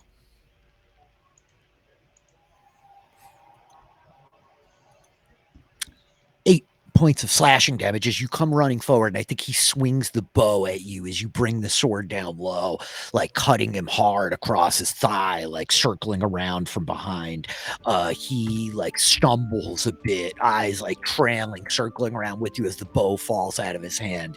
He's reaching for his blade. Drayson, that's your turn. Mm-hmm. He's up. He like yanks this short sword free and just lunges for you, stabbing. Nope. Which you easily like swat away. Meanwhile, these two over here are all dead, believe it or not. Horses are freaking out. This horse turns and wheels like running from you, Naharik. I don't know if you want to do anything, but the horse riderless like takes off. And he's just gonna smack it on its butt and send it off. Yeah, you give it the crack on the butt with like the flat side of the Ashadara as it charges back into the woods. The other horse is all freaking out. That's all of the dragon hunters who have been brutally destroyed. Sarai, you're up on 5. Mm-hmm. Would Sarai be able to ask Callum a question and get an answer on her turn? Sure. Yeah, she's gonna look at Callum and very quietly she's gonna say, "Is he more dangerous than you and Bren?" Yes.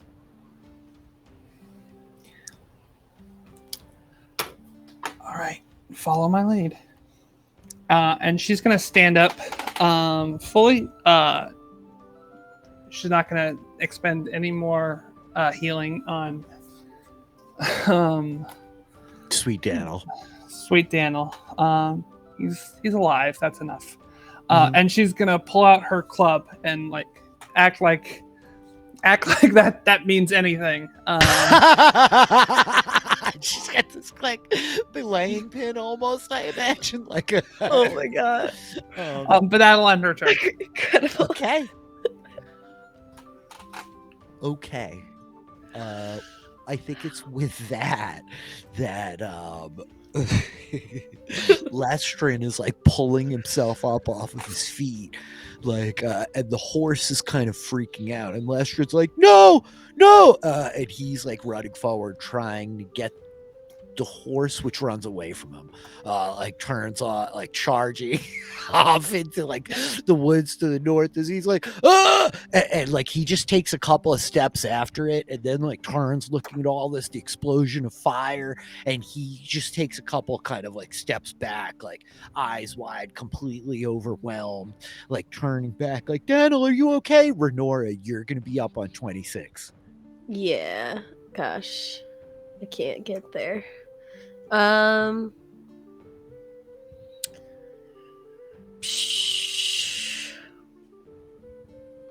That's the only guy left is the one over here. Uh-huh. You hear like the sounds of steel on steel grunting, fire crackling in the undergrowth as leaves and twigs catch from the fallout. I think you hear like debris raining out of the trees where branches were shattered from the fireball. Yeah, not great, not great. Goodness gracious. Okay. I guess Renora, I think she knows that like Naharik and like Drayson were back there. Like has like faith that like they're like here's the steel on steel is like okay.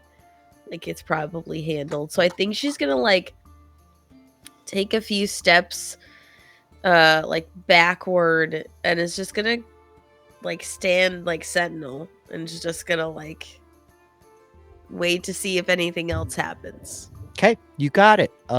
Callum, it's your turn. You're still on Feldspar. He's like a little bit spooked, though you've got a decent handle on him. It would take your movement to reload the crossbow. What would you like to do? So Can I can ask Callum a technical see? question about that real quick? Yeah. I'm sorry, Todd. Go ahead. If you're on a horse the horse is using its movement to move you, so wouldn't you be able to use the horse's movement to move and load the crossbow while you're riding? There's a lot of technicalities here. I don't want to drown us too hard. So technically, you lose your whole turn if you fail the ride check to get the horse to move. You use the horse's move speed, but it's your move action to make the ride check to get the horse to move. I think I definitely was reading Mounted Combat late into the night yesterday. Like, okay, I just want to double check. Sorry, Doc. Yeah. No, that's quite all right. It's good to know. So yeah, I think Callum will reload, but I don't think he probably can't see the remaining guy, can he? not quite. No, with the trees where it is, you hear the fighting over there, but you can't quite see it. Yeah. So in this edition, can he hold his action in case something? Yeah. Yeah. So I think he'll use the movement to reload, and then he will hold his action so that if an enemy moves into sight that he can take a shot at it, he will do so.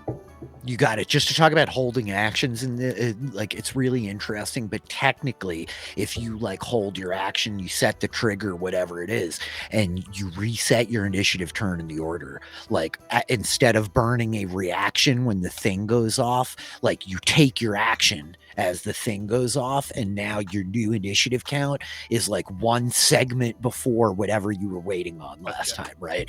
Cool. So it's a way to like you can move your initiative in combat. If you end up like really early on the first round that are like, I don't want this, get this high initiative off me, Ricky Bobby, you can like hang it back, and vice versa. If you end up really low, you can kind of give your turn away this round to start early next turn. Mechanics. That's Callum reloading. We cut to Mazrim Taim, who now is like striding the horse forward in between his his soldiers here. And I think that he's yelling at the top of his lungs, like, "You're fools! Fools to oppose me! Too many have stood, and you will suffer the same as all the rest!" And suddenly you hear like, there's like a pealing explosion like thunder as rock and stone are exploding up out of the earth. The dead burning bodies up here on the kind of right section of the map erupt as you watch them fly into the air like rag dolls torn apart by so much explosive carnage. A shrapnel, rock, and earth is like exploding all over the place over here, and he's like screaming. And I think that you would notice like Fredericks looks a little terrified, and Radford is just like almost like got the look of love in his eyes. You know what I mean? He's like looking at like swooning a little bit, like as like poor Lestrin next to you. I think you just hear like, who is this man? Yeah. So can I weave sight there? Yeah, go ahead, roll. Yeah, I was Sure, going to ask the yeah. same question. Am I close enough? For Bren, yeah, go for it.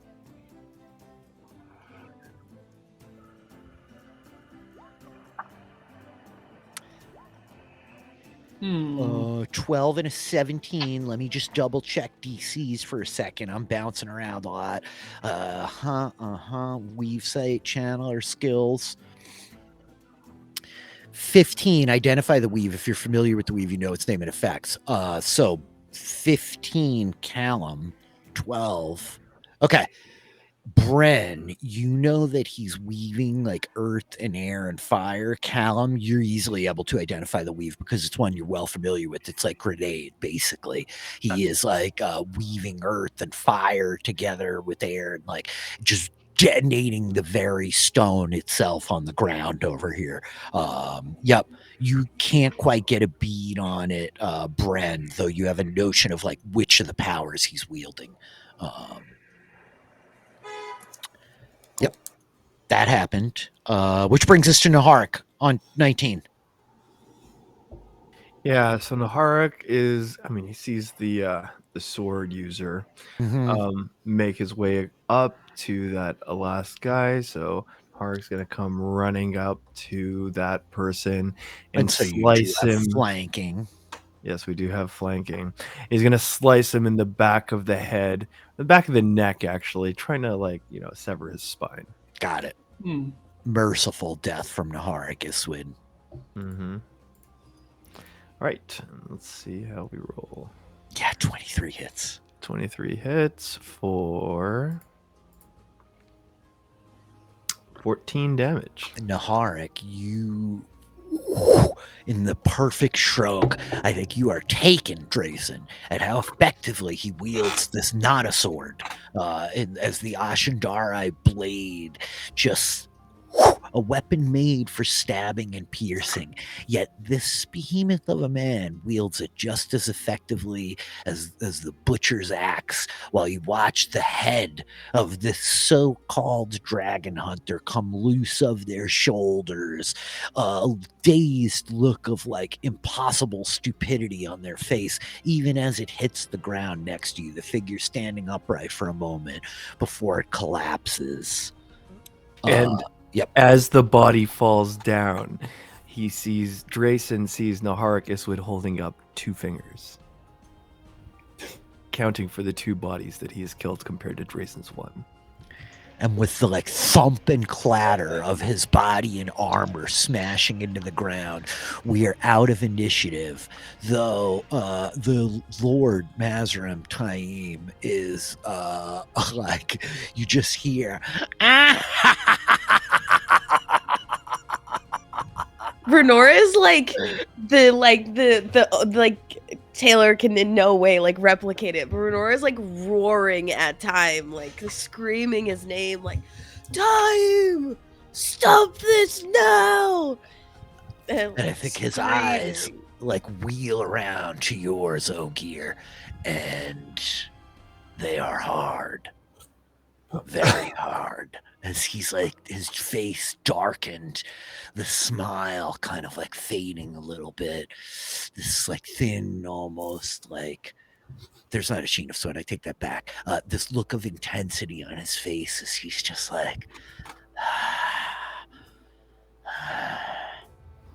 fear not, builder. You ride with the dragon now. I think Callum's going to look at Sarah and go, did you really have to ask me if he was more dangerous than Brennan? Oh my gosh. Callum, I'm not able to sense male powers in the chat in the one power. He's strong. He's very, very strong. Yes. Frederick, check the perimeter. I think you hear him yell. Circle. I want to know if there's more of them coming. And I think that he turns to Rag for double back. Check none are following us. And I think that these two nod. And Frederick and Taim start to ride a little bit. I think his eyes linger on you for a moment, Renora, to see he's looking at you with this look are you gonna stop me? I think that she's somewhere in between I was worried about this and kind of stunned, and just kind of mumbles didn't have to burn the forest as he goes. I think she's gonna who can she see? Who of the people that she's running with can she see? I think she is gonna kind of follow behind them, but doesn't want to lose the group. Okay. I'm sorry, I didn't mean to interrupt you, Sarah and Callum. Yeah, Sarah's holding her club, and then she puts it down. The what she's trying to convey is that she held up the club as if that was the only way she had to defend herself, and now that everyone's dead, she's put it down, and she's gonna be acting a bit more scared than she actually was of the bandits, and she's looking very nervously, and she's I think the boy is still very injured. It will take him some time to recover naturally of his wounds. So I think perhaps we should pause here with the the boy while you all ride ahead, she says to Taim. And I think he just like glances back at you as almost like a dismissive look in his eyes. And actually, make a deception check here. I think is it a deception? Is that correct? Is that a real check? I don't think that is a check. I think It's we're. not. Yeah, it is. Let me double check here. Is it bluff? Yeah, bluff. That's exactly what it is. Yeah. Oh boy. Come on. Come on, dice. Yes. 20. Nice. Yeah. So he just kind of looks at you like, is he dead? He's close. It's a good thing you're here with us then, Anna.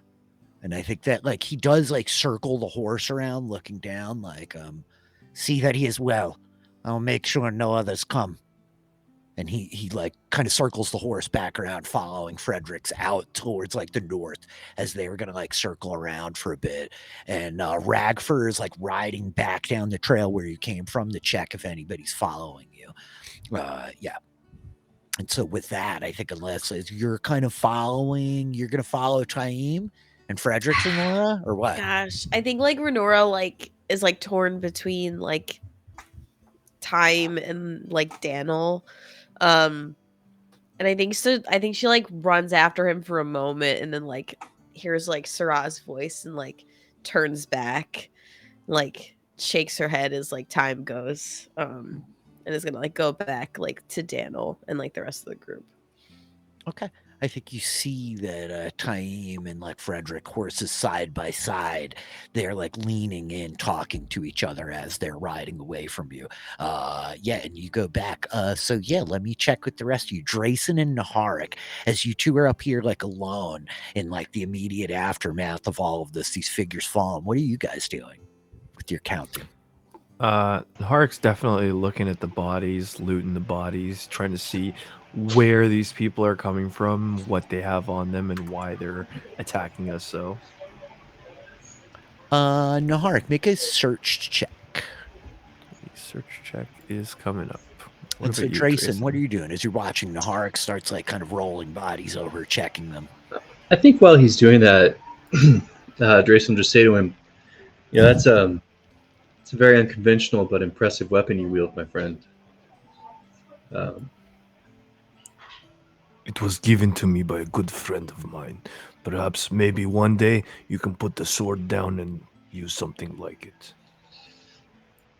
Well, I don't know that that's necessarily in the cards, but I appreciate the thought. How did you come to wield such a thing? It is a conversation we can have at a later time. Right now, we have to find out why these people attacked us. Why are we always facing tons of horsemen that are trying to kill us? Well, I think that these particular individuals were misguided enough to think they were hunting the dragon without really thinking about what that would mean if they actually tried to grab a dragon by the tail. I see. Yes. And then there's the boys. Is this Taim? Taim is doing explosions. So much magic. Everyone has magic. This is ridiculous. We need to go see what's happening over there. Yes, let us. As you are searching bodies, Naharik, while you're like casually talking to Drayson about this, I think you come up with some coin purses. There's like 20 silver marks between these three bodies that are laying dead over here. The one had like the lance is a bit banged up, a couple of short swords, a bow, some arrows. You know, they have like foodstuffs, water skins on them. Each of them has like a pack that's kind of like loosely filled with like a like heavy cloak, a kind of bedroll. It's all like mismatched, right? These aren't like regimented soldiers or anything like that. So nothing is like uniform, but you don't find anything really particularly special from the three of them.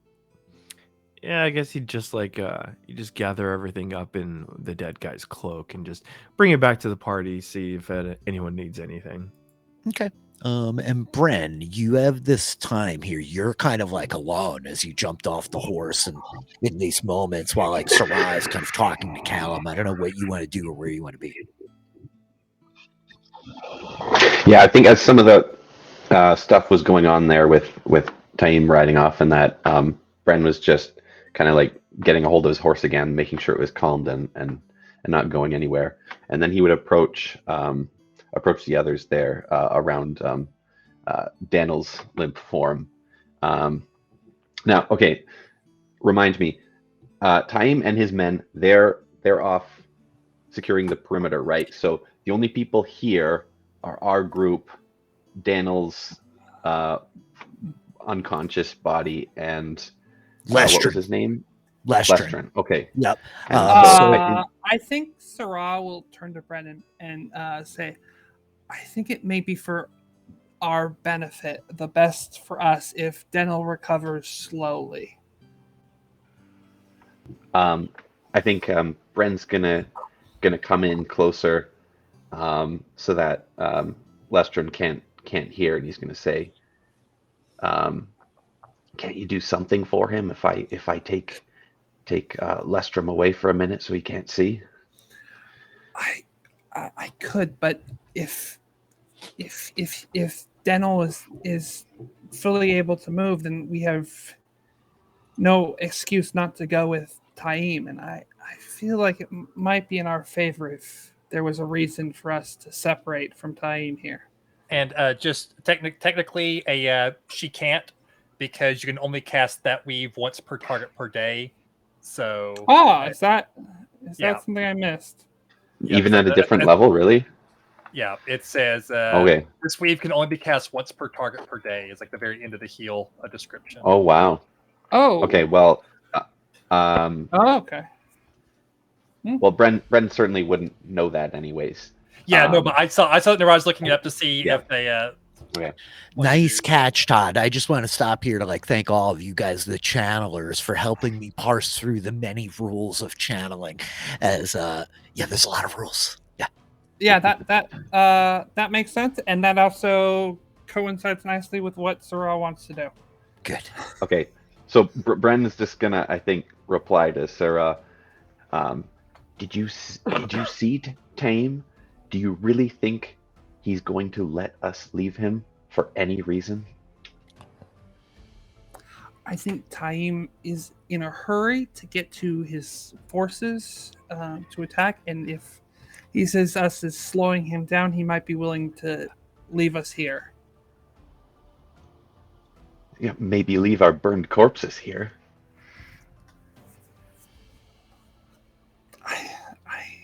That is a risk. I think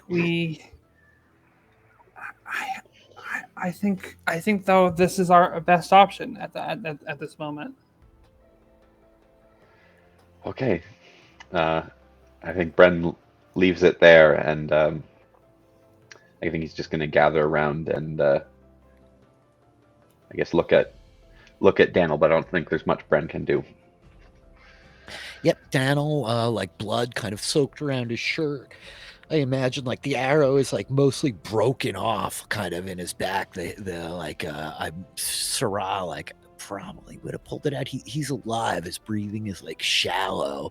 Renora, you've doubled back. Naharik is coming over. You hear like jangling of coins as Naharik and Drayson are kind of walking over.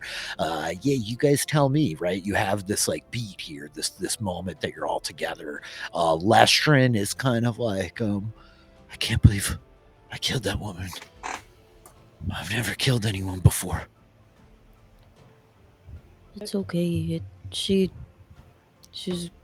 almost killed Deno.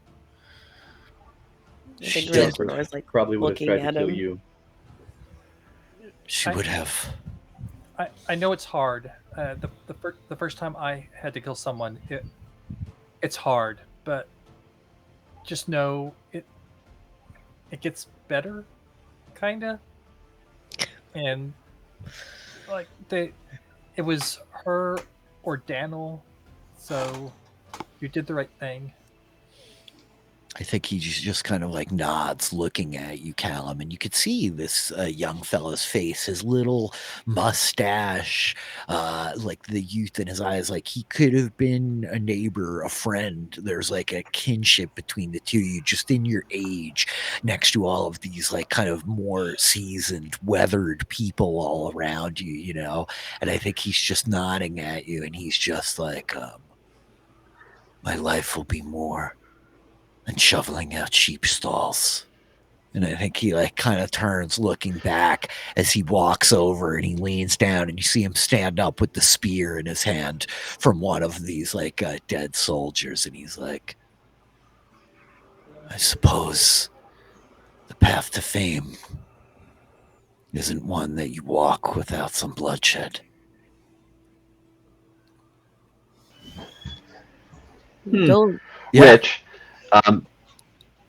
so Callum and Bren both know that he was compelled by Mazrim Tang using the one power. I guess that's a question. So I'm curious. Yeah, how much do we know about what that entails? Because I know, like in the book, like compulsion is a lost weave, first of all. So, yes, it's a great point. Let me double check and read the weave site real closely here, because you guys both rolled insanely high enough to understand a weave that you are not familiar with, and learn the weave. It is a level you could cast while over channeling.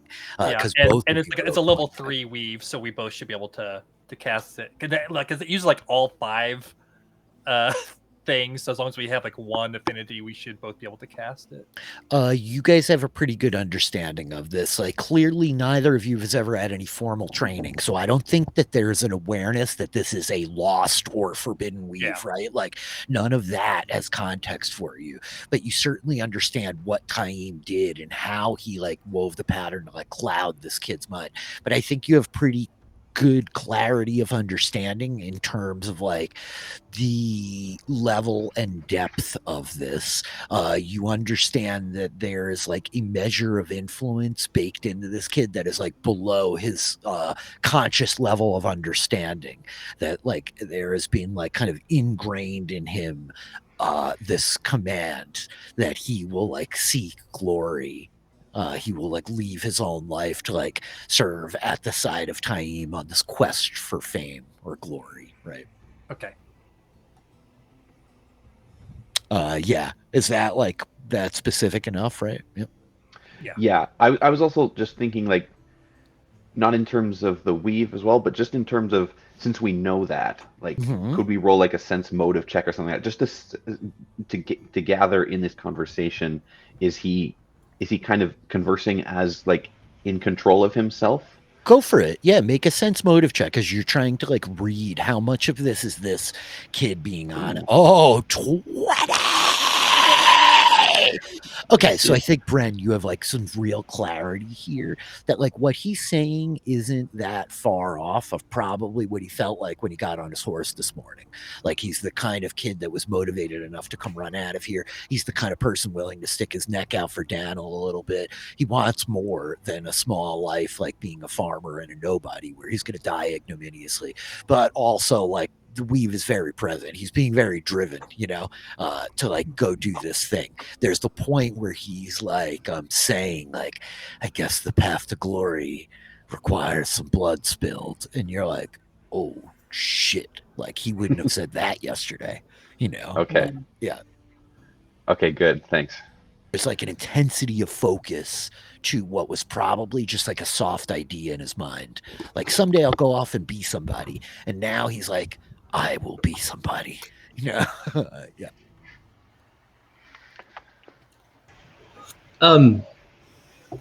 So I think that Drayson, being a person who also seeks glory quite obsessively and does not want to live a life of obscurity, might see a bit of kinship in this person. And so I think with that in mind, he'll probably say to him when he says that glory only comes through bloodshed,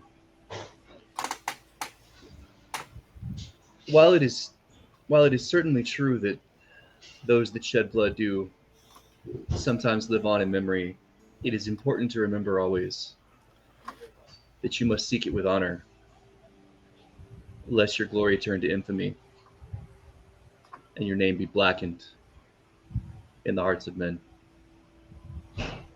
You look a soldier's, Shinaran. I have not ever been in a battle before. I've heard much of them from Gleeman, old men telling stories. And I think he just turns, like, looking back at you, like, was this not a battle of honor? It is honorable to defend yourself, yes. And you did do credit to your friend when he was struck down. But you need to be careful who you tie your honor to. You need to make sure that they are people who value the sacrifice that tying your honor to them is. That they are worthy of you. That makes a lot of sense. Is that why you left Shinar? I don't know Tenobia, but I know what my life is like in that town. If half what they say about her is true, I'm not so sure I would want my honor tied to hers.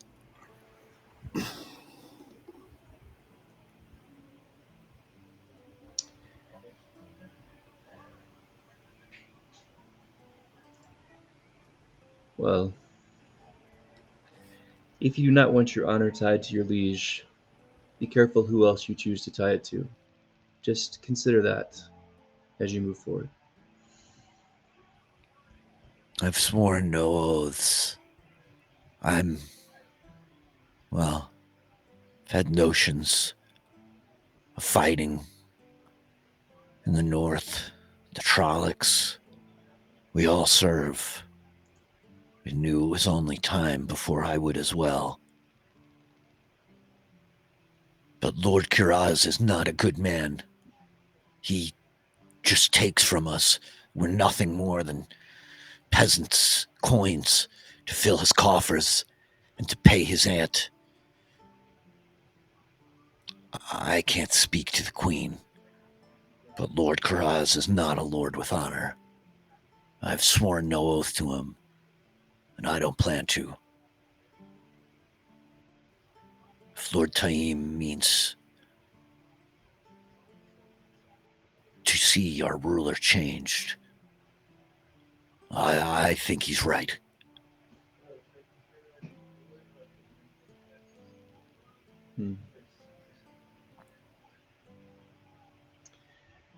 Perhaps. And I think you guys hear like jangling, the crushing of the kind of undergrowth as the horses are kind of circling back. Ragford coming first up the trail from behind. And I think you just hear his voice like, there's no one coming after us. This lot must have barreled down the road and circled down in from up on the hills. It's a good guess. You lot all right? Is the boy gonna be all right? I think the boy, I believe, will take a few more days to heal properly. I think this could slow you and your lord's travel down considerably. I would advise that our group stay here with the boy. Make sure he recovers while your lord rides ahead to join with his forces. I think that would be the best for all of us. I think he frowns a little bit, like looking from you to like the rest of you, like Cronora Well- like stands like close by, like with her arms folded, like kind of like looking down at him a little bit. I think that Drayson will kind of angle so that the massive wound he took from the spear is in the direction of him to show that he was also injured, and we'll just say, so might be a moment before I'm really comfortable riding at full speed. Maybe Lady Anna speaks correctly, and we should linger a moment here. bloody Dragon hunters. Who heard of such a stupid thing? Make a bluff check, Sarah. You may add +2 to your bluff check from the assistance from your associates. Okay. And So I it's going to be think... this +2. Oh. Oh, okay. Okay. Okay. And I think that Ragfur is just nodding like, let me see what my lord says. Did you lose your horse, you idiot? I think he says, looking down at Lester. The kid's like, it went wild with the blood. And he's just like, as he kind of like leads the horse north of the clearing. And I think you see Taim and Fredericks coming down the hill, and Ragfur kind of like rides up towards them. And the three stop some like maybe 50, 75 feet away from you, up on the hillside in the trees, not like, like kind of north of the lake. And they're all like sitting there chattering for a moment, like glancing back and forth at you. Okay. What are you saying, Taylor?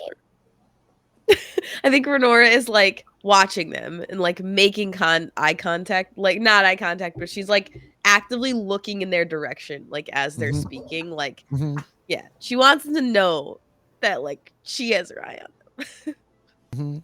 And I think you definitely see Taim like catch your eyes as the three of them start like riding back. You realize like Frederick's got like a horse, like the reins in one hand as he's leading Lestred's horse back. And so they come down into the clearing, and Taim kind of looking over the lot of you down at the boy. I think he like slips from the saddle, like handing the reins to one of his men as he's walking over to the lake, like filling his water skin back up. And he's not even like kind of looking at you all, as he just says like, Radford says the boy is hurt, then he can't ride. You may need some rest yourself, Shinaran. Maybe just a day or so. Well, I have little time to hesitate. We will make for Trout Hall, not far from here. Can you push a bit longer? 2 hours at most will take us into night, but there is shelter, at least 4 walls. The ruins of an old fishing way station. I think some shelter might do us some good.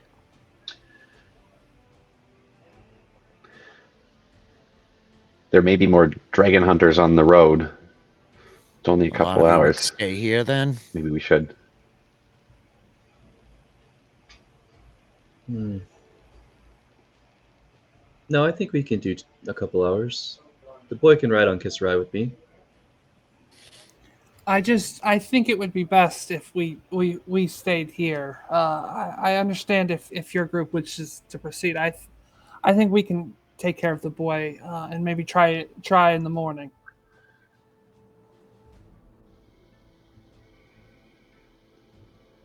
Very well. I cannot tarry.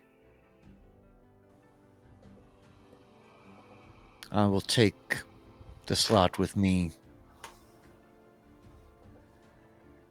I'll leave one waiting for you at Trout Hall. You have no obligation to come. I realize you're likely very afraid. But surely you understand now. My words are not that of a madman. I will break what has been before. Old bonds will be made anew. You are at quite a moment in the turning of the wheel. Where you choose to go next. It's very curious to me.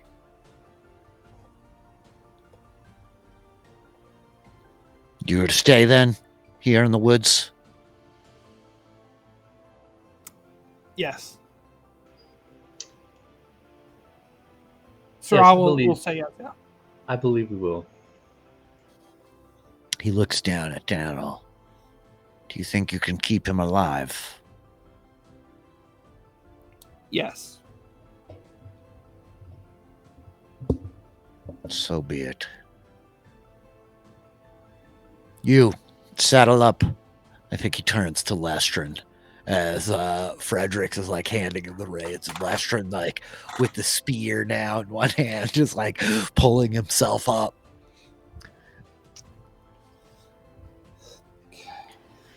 Be safe, boy. And consider what I said in the days to come. I won't soon forget it, Shinaran. Take care of Daniel. Don't let him die. Worry about yourself. We'll take care of Daniel. And I think that Mazrim Taim looking to you, Renora, is like, you had best. I have an interest in his well-being. If he is what they say, he belongs with me.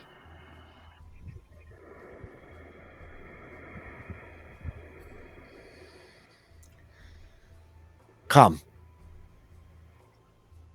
Let's let them reconsider. And I think that, like, the three horses kind of trotting up around Taim as he's looking back at you, like, perhaps by the time you arrive in Jerusalem, I will be able to open its gates for you.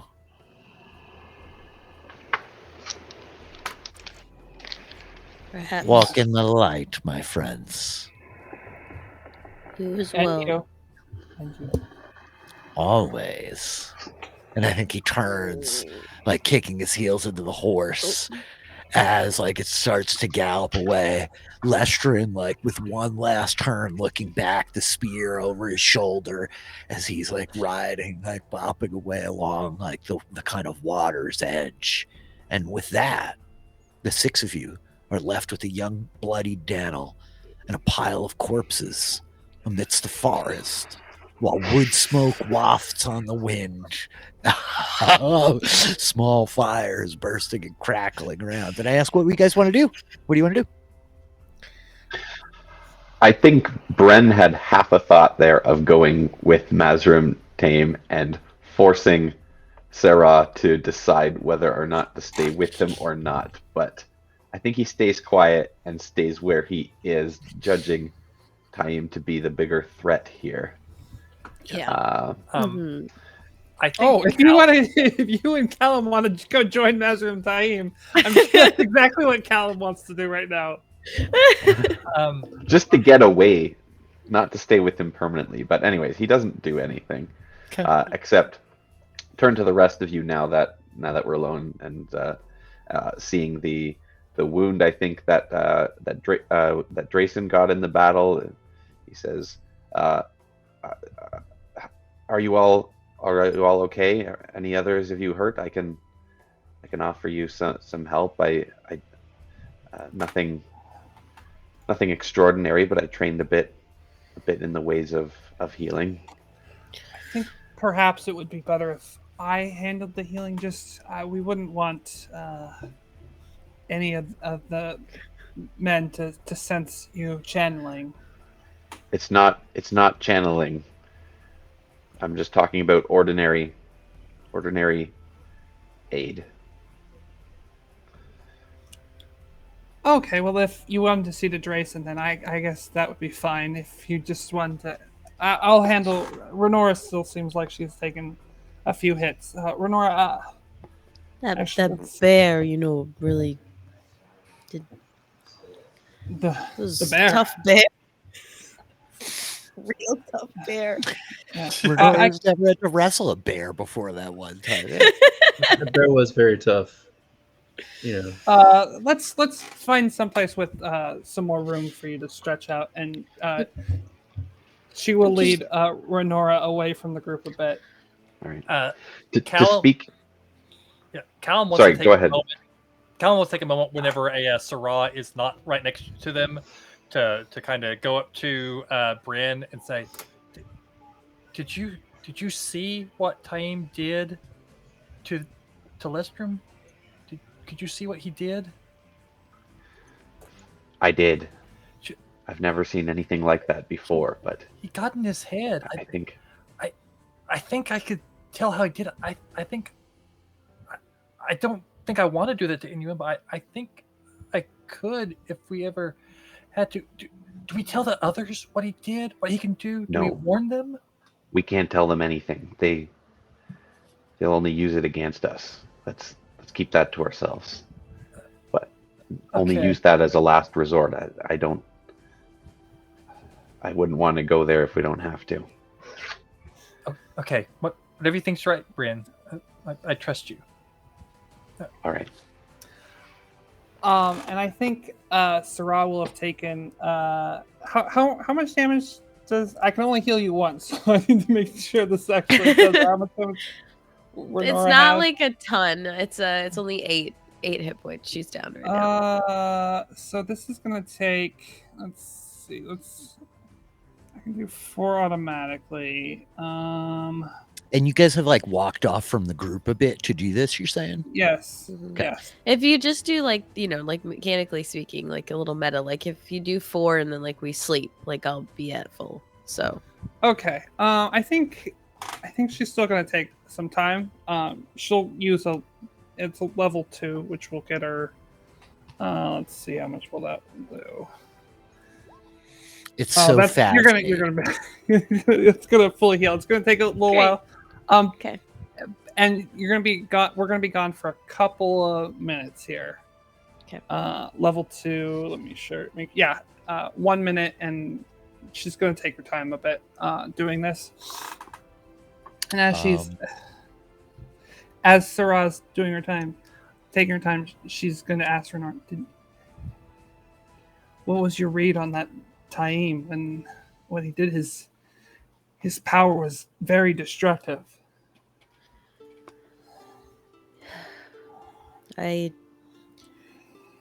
It's quite funny to me. Naharik and I, we set out on the road to see the world. We heard that, perhaps there was a dragon. We wanted to go to the city and see the sights and see history. This was not what I wanted. The forest burning, men dead, young boy caught up in all of this. Yes. He seems like he wants to help, but he seems a bit out of control. Yes, I'm afraid, Renora. I'm afraid because when men touch the one power, Sidene, they touch the taint, and the taint inevitably corrupts them. They lose that control and they turn to madness. You saw it in Taim. To my eyes, he seems fairly far gone already. But I also fear that it is possible that the same will happen to Bren and Callum. Well, the man Taim, his ability to channel it did not seem like Callum was surprised that he could. It seemed like he saw that coming, and yet at no point did Callum warn us. He kept that to himself. I fear I don't know about that, Aes Sedai. We need to trust each other. We're going to be traveling so far. I think they're both very scared. As we are. I agree they are very scared, and I hope dearly that we can trust them. But it does seem that they are keeping secrets from us, and I think we have to be on the lookout for them, because what if they hide similar signs of madness? What if they start to go down the same route as Taim? I'm not saying that.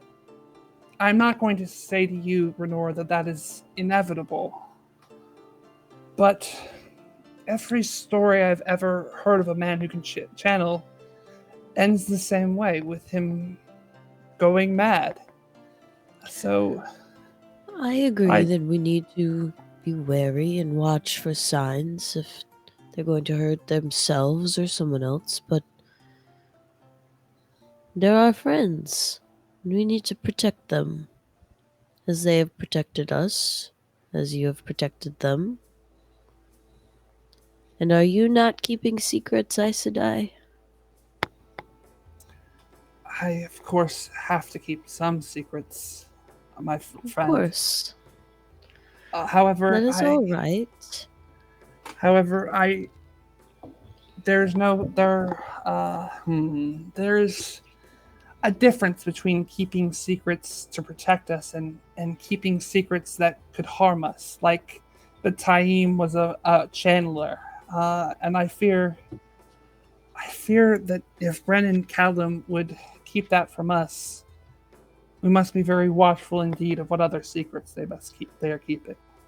Well, perhaps we should ask them if next time they would let us know. I agree. That would be a good first step. I think we need to trust each other a little bit more for all that we have in this world that is going in many different directions. I agree that it would be good if we could trust them. Yes. Good. While the two of them are off having this conversation, what about you other four? What are you guys doing exactly? Oh, I think Jason very carefully removes his armor and checks this injury he got. Might make some comment. So that's what a Saldaean lance feels like. Well, to do a better job of avoiding that in the future. Yeah, that'd probably be smart. I think Bren is there with him. I think Bren is there with him, checking out the wound and seeing what he can do to help. I don't have a healing weave, but I'm just talking about the normal heal skill, which, as I understand it, I can. I think you said normally you heal 1 point per level per day. So if I'm taking care of it, you can do 2 points per level per day of light activity. Or 3 points yes. per day. Yeah, you're giving him long-term care, basically. Yep. As like Bren is like kind of cleaning the wound up, like washing it with some of the water from the lake, bandaging, poulticing, right? Like strapping this bandage around you.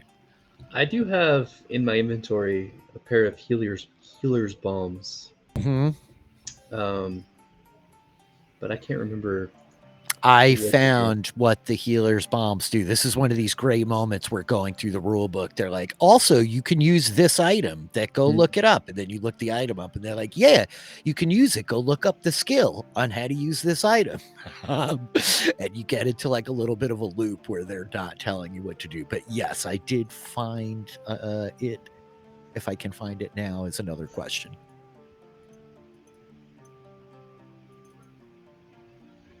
I mean, I'm sure. I will also, sorry, I'll just add that Bren can offer his healing to anyone who wants it if someone else is already taking care of it. I think it said I can do 6 people at a time. You know, I'm sure Shrai will get around to healing me in a few days. You never know with her. Probably when she wants to get me alone to talk to me. Oh, you noticed that too, huh? That might have been out of character. Yeah. might have just been. I'm going to double check our healing bomb. As you guys are going through this, Naharic, what are you doing?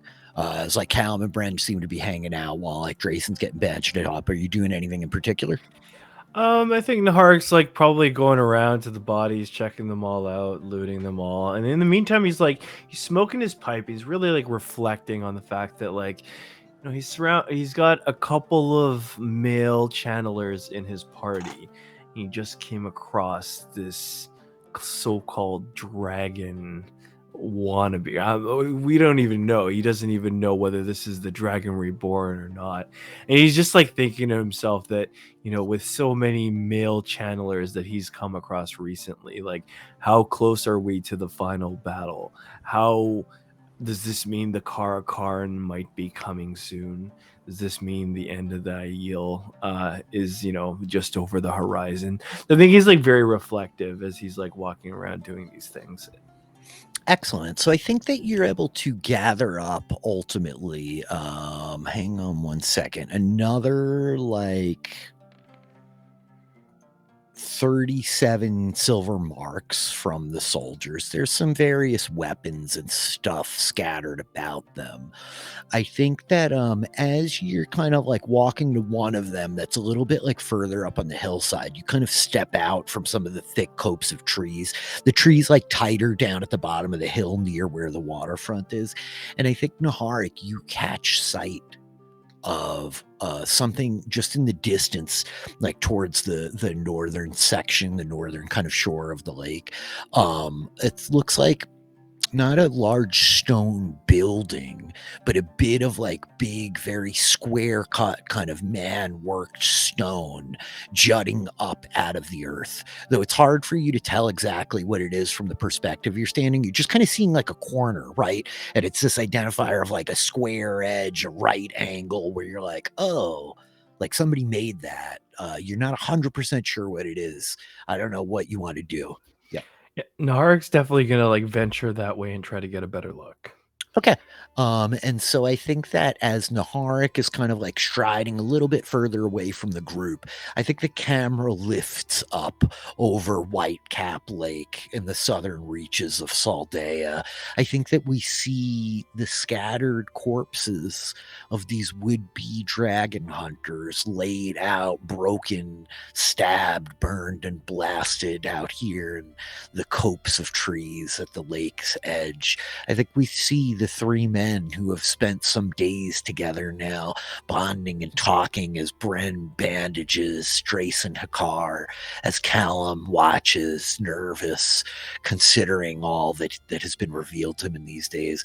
I think some ways distant, as the camera is pulling up higher and higher over this kind of aerial shot, we see Sarah de Jabiste, Aes Sedai of the Red Aja, sitting with Renora, Ogier, Builder, Wanderer, considering their mutual reflections, all of this. And we see the form of Naharic Iswid, his veil lowered now, smoke kind of rolling out of the pipe, vanishing as you like bring it to your teeth, biting down on the stem, drawing deeply. We see the bowl flare, the glimmer of the kind of red cherry of light on your face, and you stride up on the hillside and are struck. The pipe comes out of your mouth as your eyes go wide and you look at what is clearly a large stone archway.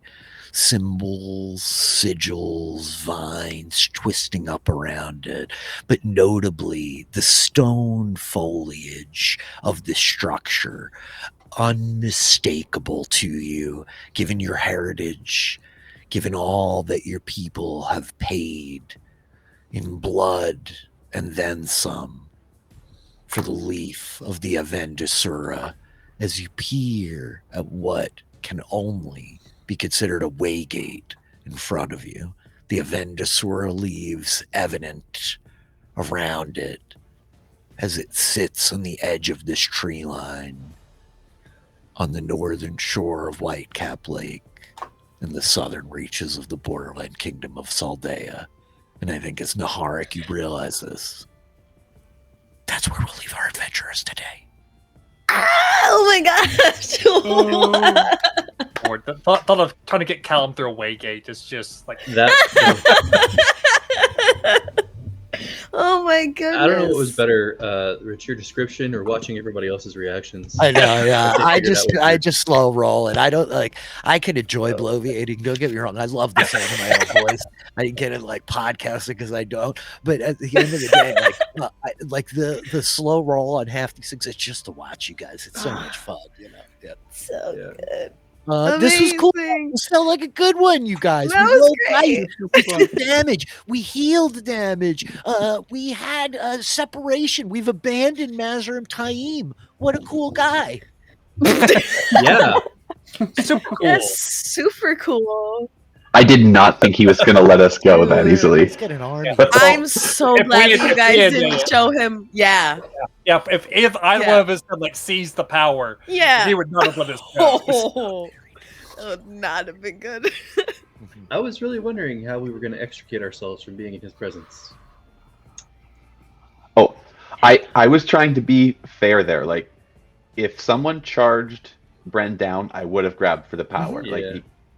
Like, Yeah. I have to accept I the think consequences. He's not going to die just to. I think you were super off on fair, and that. I really appreciate that, right? Something about this group, you all are like well-versed, savvy role players now, and I have a lot of trust and faith in all of you to like, adhere to like, can I see this? Can I do this? How would I react? Would I hear this? And we're like finding our footing here as we're rolling into chapter 3. I feel like last time was like a deep establishing of character as you guys really kind of hunkered down and spent some time with each other. And today was a little bit of like decisive, active choices were made in terms of like the fate in front of you and the kind of relationships between you. I hope it was compelling. I hope it feels like the Wheel of Time. Like running a D&D session is easy enough, but like, in this turning of the wheel, Mazrim Taim maybe twirls his mustache a little bit more than his sly smiles of text, but Mhm. I will say I'm very glad that I rolled very well in the weave site for the compulsion, because that more than anything else is what kept Callum from seizing the power.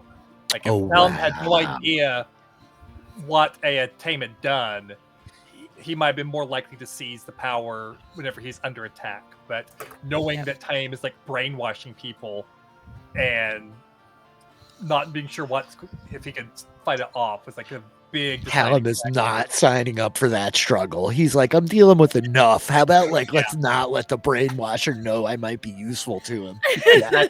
Exactly. So if I failed that weave site, I mean, I don't know what would have happened in that battle.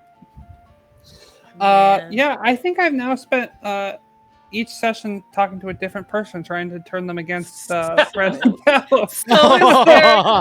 But everybody so is holding funny. the line against Zara. Like, I don't know, you got to give it a chance.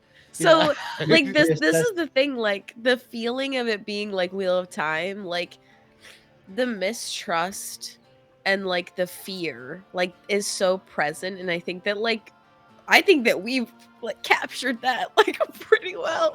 There's so much mistrust, and yeah, it's so funny. I feel like Naharik and Renora are like there, but like, what is up with these people? Like, holy crap! Like, they never had a friend in their life. Like, holy shit! But it's great, so great. I love it.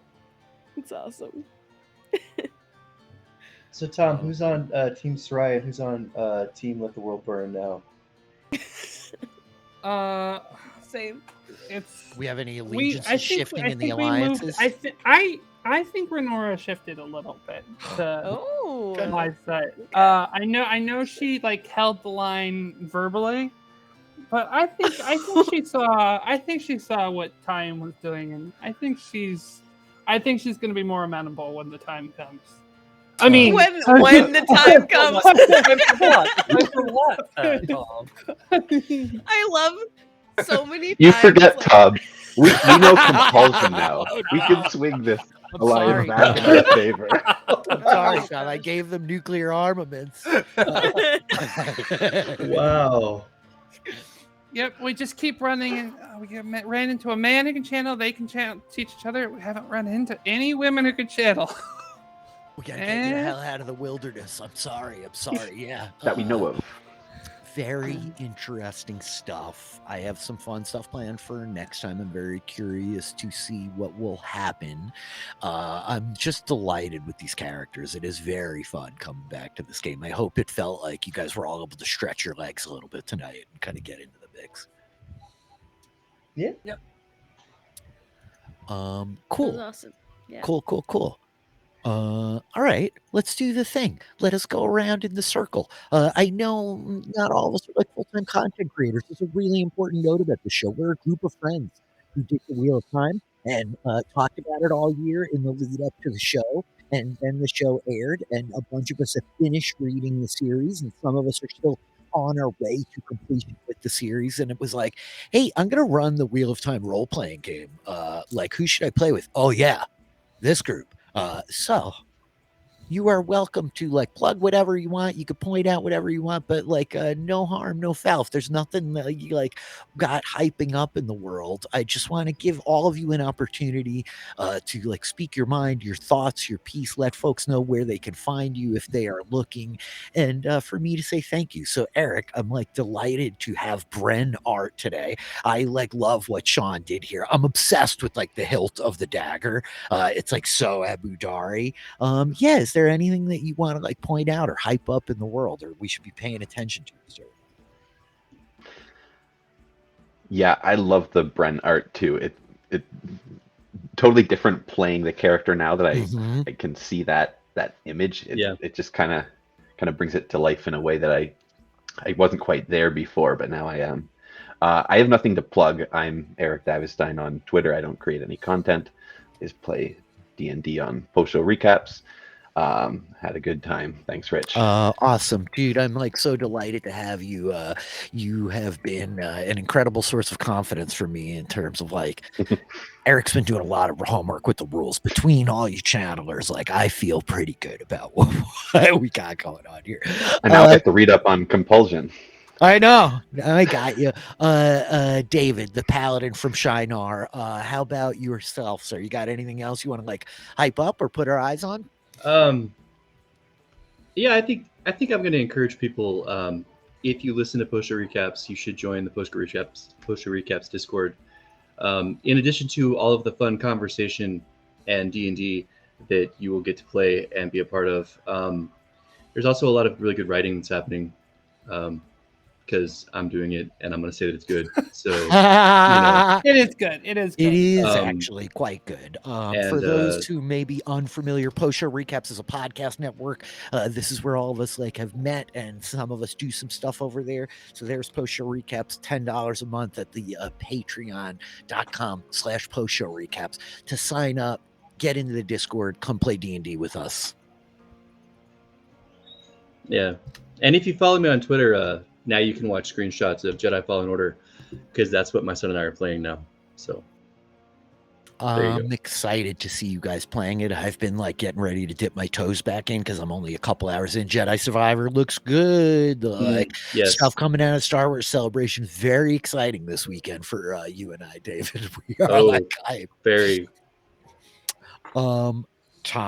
The Aes Sedai, the Red Aja, the only one of us brave enough to not only play an Aes Sedai, but a Red Sister. I love the Syrah art. How about you, my friend? Yeah, I love the art too. Thank you so much to Sean. So yeah, I'm on Twitter at Thorfist7373. Not really making content. I was on a episode of One Indescribable podcast fairly recently, a couple weeks ago now. Which is hosted by Todd as well as Adam and Lindy in the PSR Discord, where we do play Dungeons and Dragons, and it is fantastic. I'm DMing a decent amount now, so if you go, you can play with me. You can be DM'd by me. We just had a murder mystery session on Friday where someone named David was brutally killed. Total coincidence, I'm sure. Yeah. Total coincidence. But yeah, so I hope everyone who enjoys this and enjoys D&D consider signing up for PSR Discord, because it is a blast to play D&D in there. It's a great space. Go figure. We mostly just talk about movies and TV, but then I was like, hey, let's play D&D. And I started out a big, gigantic game that has now become like a freaking avalanche of D&D. You like can't help but get swept up in it if you pop your head out over there. And it is delightful. I love Sarah, Tom. Thank you. That's all. I'm just trying to say thank you. I love all you guys, but yeah, thank you for playing a red Aja with the 2 male channelers. Taylor, you're banged up. You're walking wounded. Thank you for coming and playing sick today. Is there anything you want to hype up or point out? Not too much other than that, like, I'm here, not just on Sundays every once in a while, but also Tuesdays, you know, D&D in space. In God. space. I think My voice technically we're allowed to say Spelljammer now because people might know what That's the fuck we're right. talking about. That's So right. now I just say D&D in Aw. space. You know, Spelljammer. Spelljammer. Okay, all right. We're Fucking adding. Okay, we're Oh. adding. Okay. Oh. Okay. Okay, gotcha. Um, That. And yeah. That's about it. I am also in the PSR Discord playing a lot of D&D. So yeah, but yeah. I'm here. This is where I live. This will be the last time that you see me here. So Taylor, big move incoming. Gonna be Yeah. a brave new room next time. Very for all I sad. know, you have a green screen behind you, and you've never even been in that room once in your life. How Yeah. am I even supposed to? Yeah, the Lord of the Rings poster, the Star Wars poster. Those are exactly the type of things you would put on a green screen just to trick us into thinking you're in a room that you're not really in. Fair enough. Right. Thank you for rallying tonight. It is always a delight. Catch Taylor Tuesday nights where we play Dragonfly D&D in space. It is a good time. It's a very good time. Feel better, my friend. Good luck with your moving. Todd, it was your birthday. Happy birthday, man. Thank you very much. Happy Yes, birthday. on my birthday, I got DM'd by Tom, and he decided to take the opportunity to troll my character in as many ways as possible. By having the murder weapon be a reference at the time that my character accidentally killed someone. So the murder weapon was someone vicious mocking someone to death by accident. So yeah, thanks. It was fun. It was fun. Hey, I was also attacked by a blazing owlbear, a reference to our very first. Oh my god, the blazing owlbears. Yeah, which kept staring at my character with anger, and my character would be like, "No, it wasn't me. It was Frimbaka. Find him. He was the one who set you on fire." But yeah, so you can find me on Twitter at Librarian Todd because Todd Librarian is too many characters. You can find me every Saturday on One Indescribable Podcast, where Adam HTV Lindy and I go through the late great CW show Crazy Ex-Girlfriend, like Tom said he was on recently. We have a lot of fun, have lots of guests from the PSR world joining us on there. Also, this coming Wednesday, I will be a guest on an episode of Community Building, the PSR podcast that's going through the late great show Community episode by episode. Yeah, you can see Philly has the Community Building sweatshirt on there. So yeah, I get to talk about the Halloween episode from season 3. So then bringing me on to talk about horror stuff. I know everyone is shocked that Todd is talking about horror stuff again. But yeah, that's where you can find me. Yeah, along with a being in PSR near constantly. Go check out One Indescribable Podcast. I do not watch Crazy Ex-Girlfriend, but I've officially listened to an episode now, Todd. And you guys are very funny. You're really good podcasters. I know you, of course, and the famous Pia in the chat quite well. Yeah, Lindy is awesome. It's a really good time. It's a very fun podcast for a show that I don't love nearly as much as you guys talking about it. So I hope that that's acceptable praise for me to give. Yeah. Please, we want people to watch the show, but if you listen to us and enjoy us, that's great too. The show watching is optional. Just listen to the podcast. There is one man left. You can't see him, but he's here. He looks like Kratos. His name's Naharik Iswid. Press, anything out there you want to hype up? Yeah, nothing really to hype up or plug. I mean, I don't know. Was it since the last time we played? We did the Book 14 Memory of Light podcast. We did. Wheel of Time. Yep. So if you guys wanted to check out how my thoughts and a friend of ours called Alex Sadai Our thoughts on the whole series, mainly on book 14, A Memory of Light. Check it out on the PSR Wheel of Time feed. And then other than that, really, like if you have not read Wheel of Time and this environment, this setting is kind of your vibe, check out book 1. Go give it a read. It's unlike anything you've ever experienced in fantasy before. I did just link the book club to the podcast when we covered Memory of Light. You, me, and Alex and I. We've done a bunch of Wheel of Time book clubs along the way. They're kind of inconsistent and irregular. Some of them are much later in the series. Obviously, in Memory of Light, we're talking full series spoilers. Some of them are much earlier. We have some plans to like go back and do a more kind of formalized, codified walkthrough of let's talk book through book. But yeah, if you're stopping in here because you dig me or post-show recaps or anything like that, and you've not read Wheel of Time, check it out. The audiobooks are amazing. Michael Kramer, Kate Redding are excellent narrators. Jordan is an awesome author. Brandon Sanderson coming in to like fill out the story in the 11th hour just kills it. It really is a journey. It's no rush, but it's a very good time. And if you like fantasy, there's going to be something about the Wheel of Time that you love. This is chapter 3 of Threads in the Pattern. We will be back. We will have chapter 4 sooner than later, before June is out, I suspect. Keep an eye on my Twitter. I'm at DM Philly on Twitter for some upcoming big news coming this week, June 1st. Maybe like big announcements, I hope. With that, I thank all of you guys for being here and participating and trusting me to do this crazy thing. And yeah, this is where we can go like this. Bye. Bye. Bye. See you later.